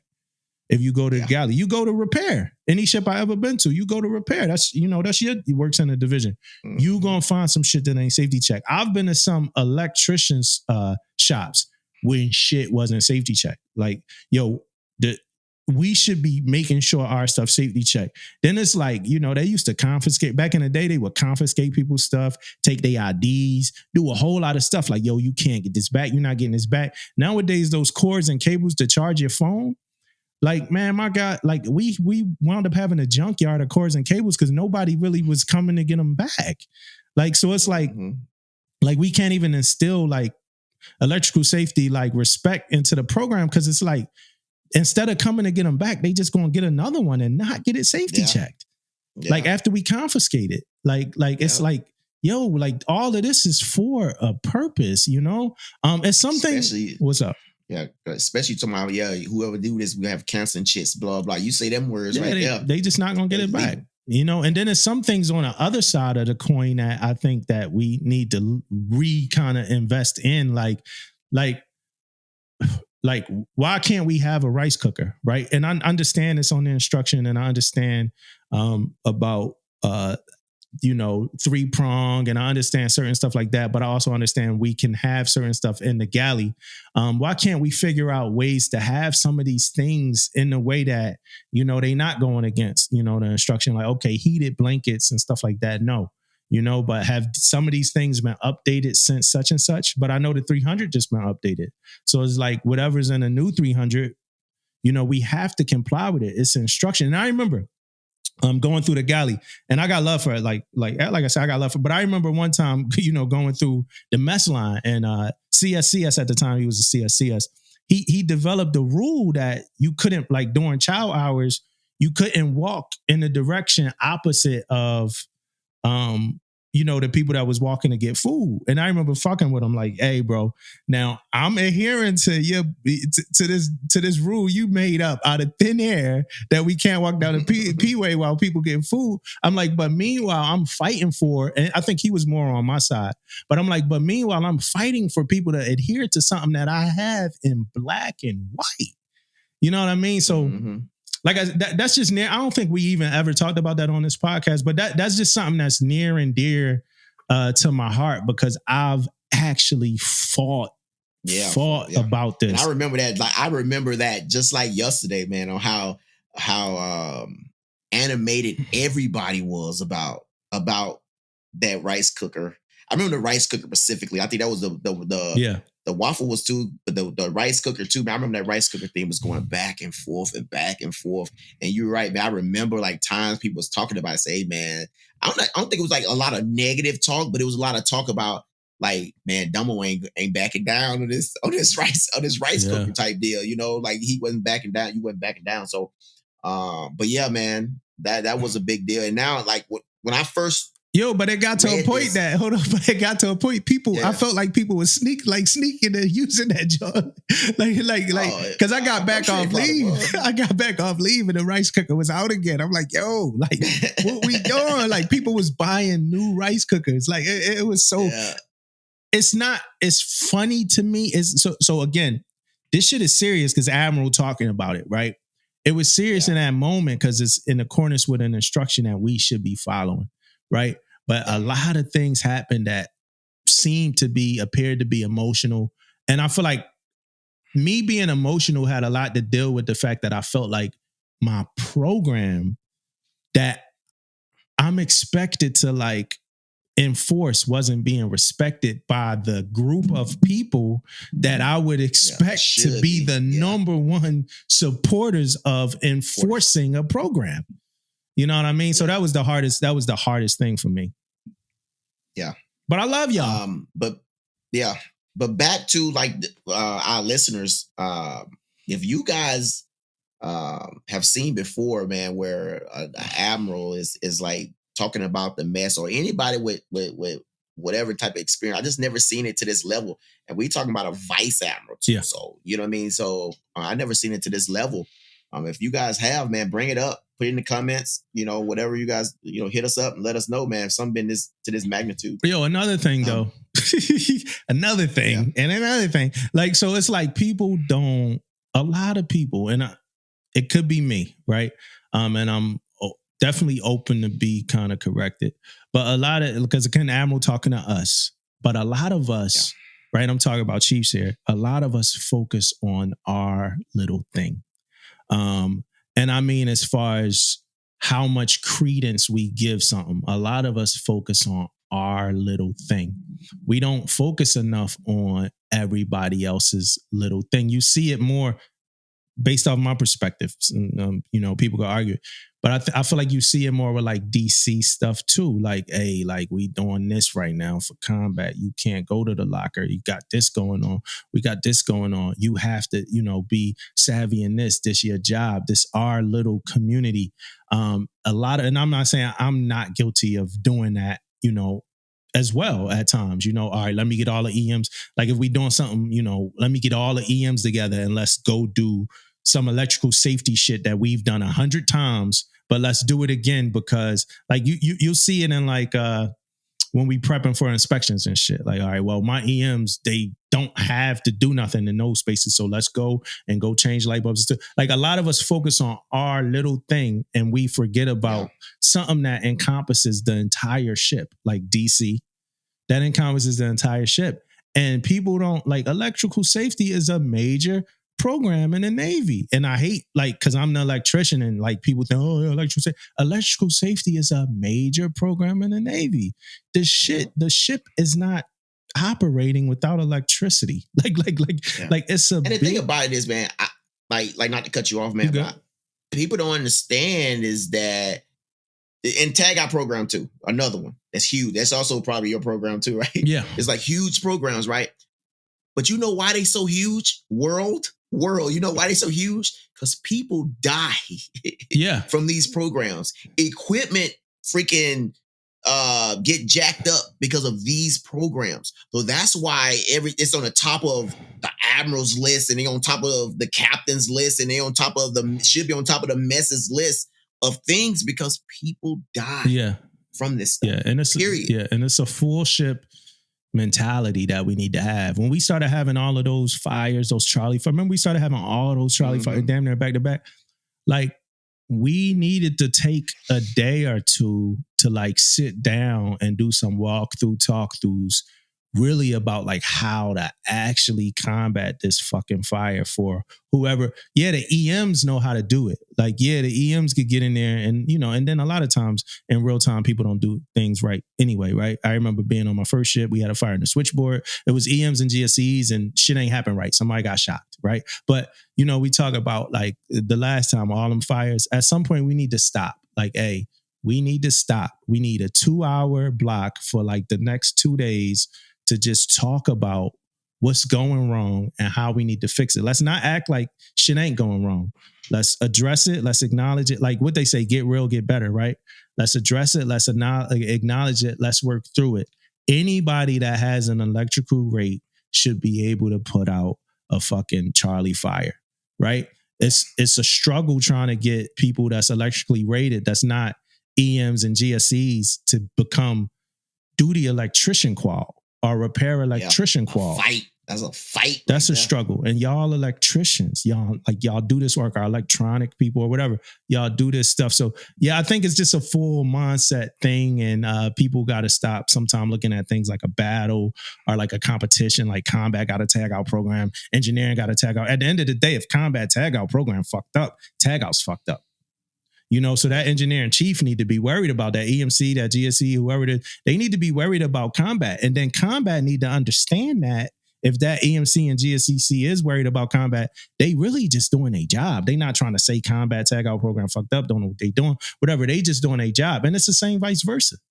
You know, if the FCAC, whoever it is in combat is like thinking about engineering, it's the same thing. We got to start kind of respecting, you know, those things that's full scale ship things that everybody got to worry about. So that's my whole spiel on. Man, we could have a million episodes about electrical safety and stuff, but that's my whole spiel about. I do want to have, not now, but have a conversation about those Charlie fires that we kept happening, man. We got to get somebody on the pod and talk about those with us, man. Yeah. We found out, you know, specifically somebody from combat. We need somebody from combat that had a right conversation. Them Charlie fires, man. We need somebody. We hiding fire. We was getting down there and found out a lot of shit was already done. This shit burned up. This shit burned up 2 hours ago, y'all. Like, I know. They just told us we had to call it away now. Like, oh shit! Did you do this? Like, no, man, we ain't do none of that. The relay was on fire. Like, well, where it's at? Oh, we pulled it out. It's on the workbench, man. The whole side of the shit black and shit. Like, that shit was crazy. Yeah, it was bad. It was funny, man. It was funny. It was crazy. Hey, so flank speed, you still ain't on it, huh? So yeah, man. So I'm probably one of the only people that's not on flank speed right now. But on top of that, man, my shit is the shit that works. Yeah. Like everybody having so many issues with flank speed, man. It ain't even funny. Like they either not getting emails, getting crazy emails, or this ain't working or that ain't working. Guess what? All my shit working. For real? All my shit. And I don't know why though that I haven't got turned, because they gave us a deadline. They said, hey, if you don't have it done by this, it's automatically whatever. But I even tried to do it, man. Like, I don't know what's going on. I thought my shit was good. I don't know what's going on, man. Yeah. But I ain't pressing it. Yeah. I'm on flank speed. It's working out well. Actually, the Chiefs, our Chiefs season so far, a lot of our documents, files, and stuff going in through flank speed, setting up teams meetings through flank speed. Well, nice. Teams, team flank speed on Teams or whatever. Yeah. Setting up our meetings there, sharing notes there and stuff like that. It is a transition, but I like it so far. And I'm not the group chat, group kind of person, but I'm falling for it a little bit. So as long as we can keep that going, we should be good to go. Nice. I had one more theme I want to talk about real quick, man, and it's mostly for the detailers, man. It ain't the fact that I just don't know the right answer. I don't have the instruction. I can't find it. All those in above, right? So I have specifically have a chief that's been on shore duty for 18 months, and he's about to get cut orders. Talking to his detailer right now, about to get cut orders to go back to sea. I have a problem with that, man. I have a real problem. And if it's in black and white, it's in black and white. I just can't find it nowhere. But if you have a sailor that went out and did 60 months of sea duty, right? 60 months, did his time. And you telling me at 18 months, you're about to write him orders now to come back to sea Like now though, like his order's about to drop and he's about to go back to sea like now before his, 36 months is up. And I'm like, I think that just gonna open up a can of worms for everybody if we start doing that. Yeah. And I know you probably need his rate out to sea and all this stuff. I understand that. But I don't think that's the answer. So if I get any detailers out there, man, that come talk to me about this, is this true or did somebody just, trying to get somebody to go to another ship, or I just don't know both sides of the story. I don't know what it is, but is there anything out there with this 18-month thing and pulling say, I know you can pull them early. Yeah. I know I think I used to be like a 6-month thing, I thought, or whatever, but 18 months is, man, that's early. Yeah. And so that's 5 years out to sea and then a year and a half. Yes. Yeah, that's crazy. Yeah, man. Somebody. That focus group, whoever it is out there making those decisions, man, let me know, man. Whoever making these apps, man, we talked about these apps before. Whoever making these apps need to step it up, man. But that's a whole nother conversation. PSD is a whole nother conversation. Mick Pond came and talked to us at the SCA. Oh, yeah, that's cool. Yeah. A lot of the conversation was about PSD. I was talking to my sellers at Quarters, and I was telling them like that, like, we could go to war with China, and they looked surprised, and I'm like, oh, like, have I been like fucking up here? Like by not letting them like understand, like we could go to war with China. Like, and a couple of them look like, I'm like, yo, it's more likely than not, and I know we don't talk about like that on this podcast, like tactical, like warfare type stuff like that. But I'm like, sellers need to know that that's a thing. like a real close to home thing. And maybe if we get somebody on here like Mick Pond or somebody on here to talk about it the way that they can, we will. But that's something that we, won't talk about. So book of the week. Man, I've been reading a lot of books, man. I've read a whole lot of books. Right now, I'm reading a book called The Subtle Art of Not Giving a Fuck, right? But that's not the book that I'm going to talk about for book of the week. The book I'm going to talk about for book of the week is called The Magic of Surrender, Finding the Courage to Let Go. It's by a dude named Kute Blackson, right? And it's just about accepting life. Like, it's just about, and it's crazy because like, I've already adapted a lot from the book, so I can't quote it. Normally I give like thing I like the most or whatever, but a lot of what he talked about just gave me a whole lot of clarity. And some of it is like, yo, why are you fretting over something you can't change? Why are you stressing over something you really can't change? Like, you might as well just live in that moment and make the most out of that moment. And that moment might become like a really good moment if you stop being so worried about it. Sometimes we worry so much that we don't even get to enjoy, smell the flowers or whatever. And it opens up with him talking about his mom and how she, had cancer and like was strong until the end, but she just kind of accepted life for what it was. And she made the most out of it. And it was talking about like Muhammad Ali. It was just talking about like having the strength to like, yo, if you're not feeling this, accepting it. Like, yo, I'm not feeling this job. Like, I'm not going to sacrifice my integrity for this job. Like, I'm gone. This not bringing me peace. I'm out of here.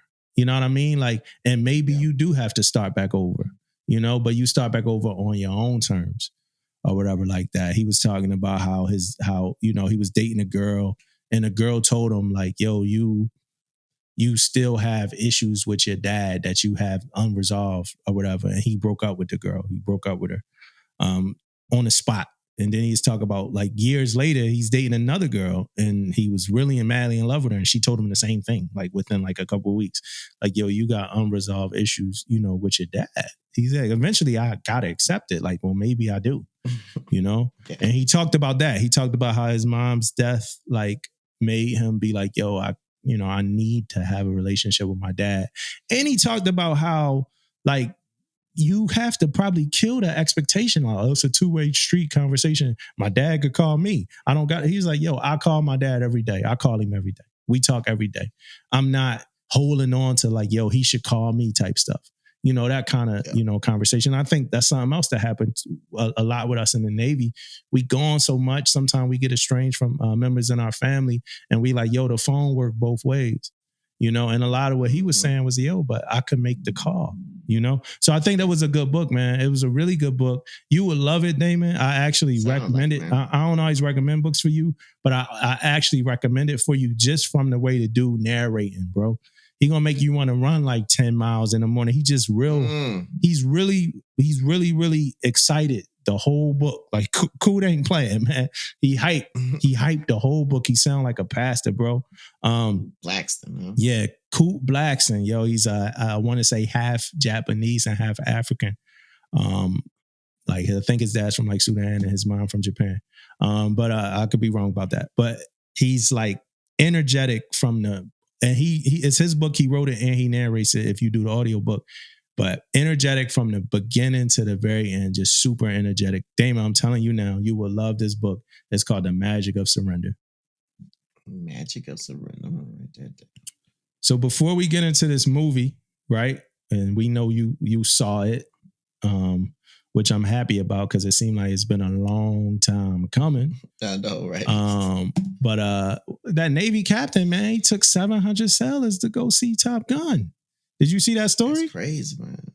I didn't see the story, man, but I heard about it. People was talking about it. Yeah, that was cool, man. That's cool. And that's good stuff, man. We actually, like, we was talking about it in the office, man. Like, we was trying to get out of the department head, man, like to do it because one of the department heads at our command did it, but he got a small department. Yeah. You know what I mean? That's how you gotta do it. That's how you gotta do it. Yeah, that's how you gotta do it. He took them all though, man. Like they made it time, talked to because I was in a meeting, talked to ACOS with the department heads, and he was like, "Hey, I'm taking the department to see Top Gun."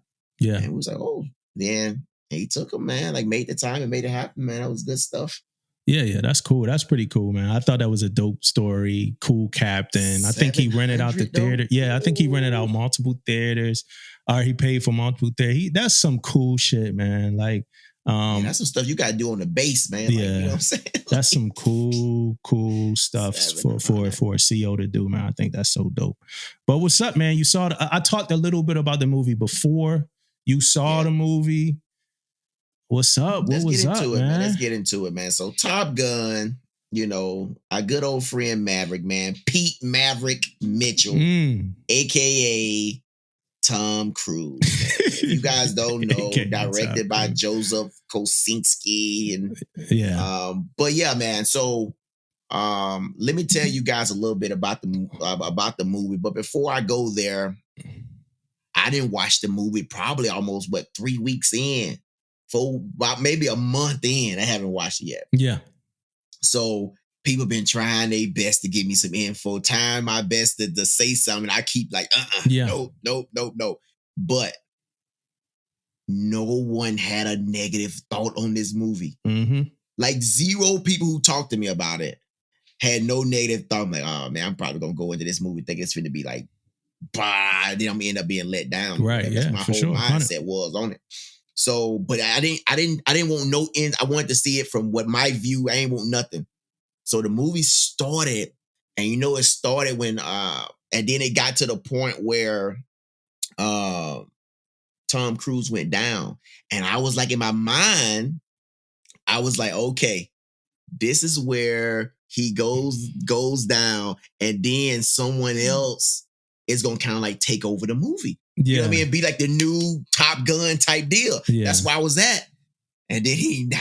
And then Tom Cruise in the movie, he taking the second fiddle. So I know if he was like there and he stayed in the movie, he was going to be like the guy through it all.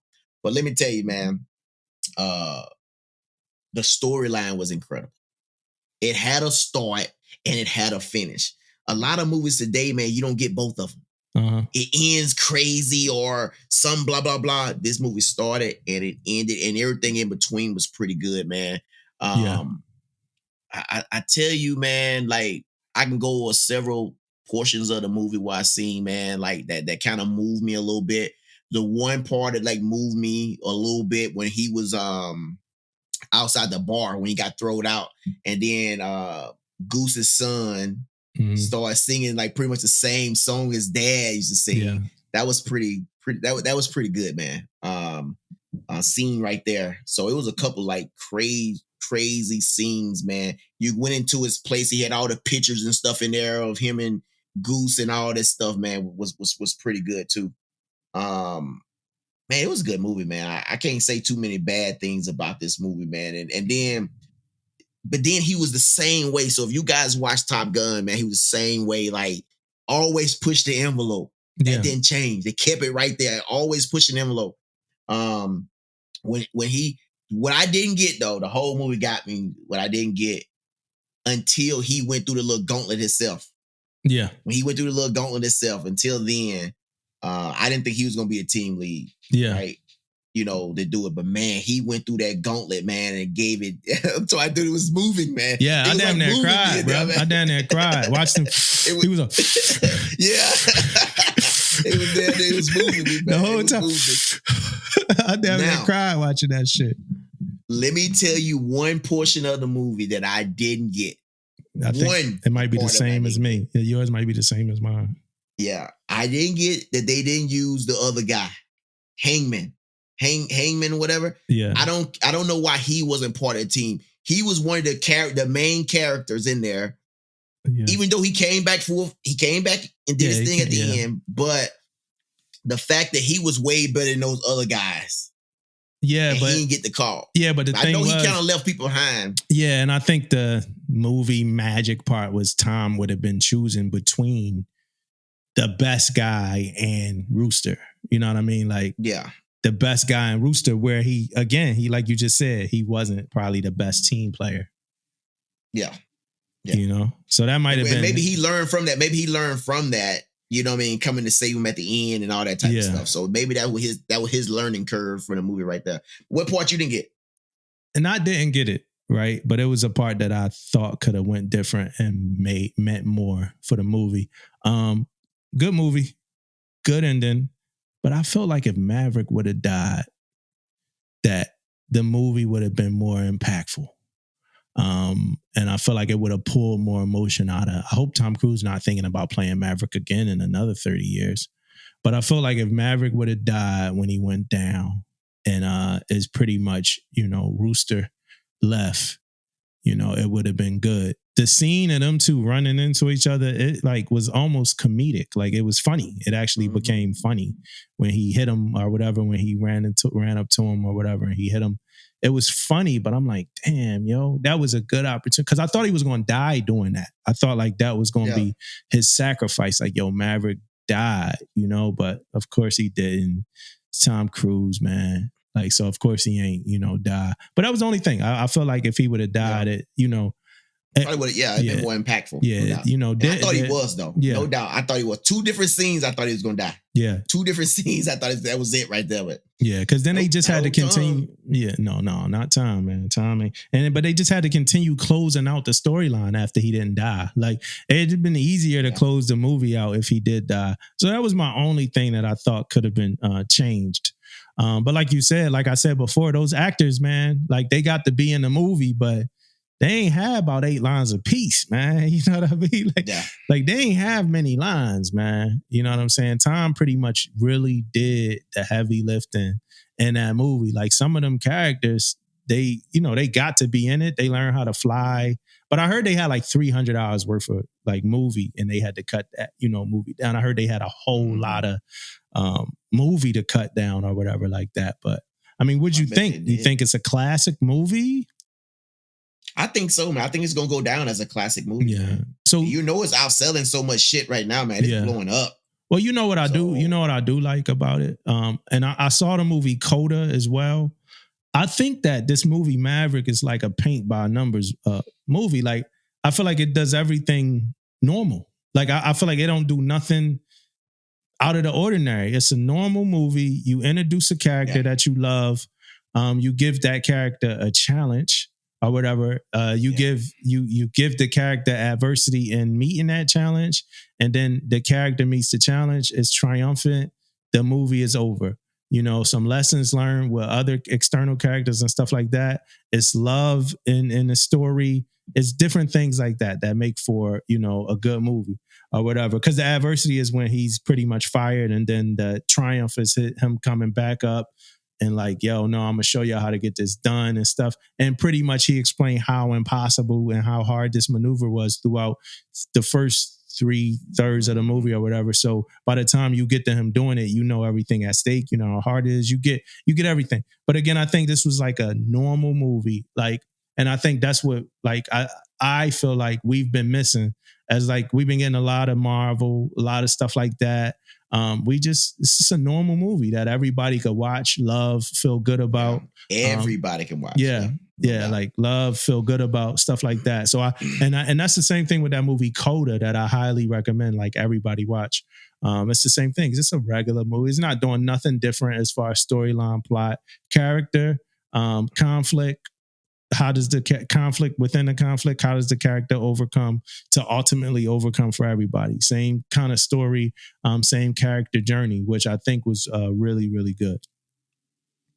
Yeah, it was a good movie, man. No doubt. Yeah. Great movie. Yeah. And that there, man, so we talked about car accidents. We talked about a bunch of different stuff that I can't even think about right now. My back issues. Hopefully next episode, my back be feeling better. I'm going to let you guys know if it feels better. The ER, Roe V Wade. Again, Rhode Island, Nick Newport in particular, please forgive me for ever disrespecting the food world out there. The food world out there is crazy.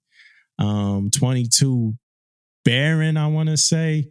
Those that calamari, incredible, man. You know, so those lemonades, love them. But yeah, that's it. That's it. I'll see you guys later. Thanks for supporting us, and we love you. Peace. Mississippi, stand up.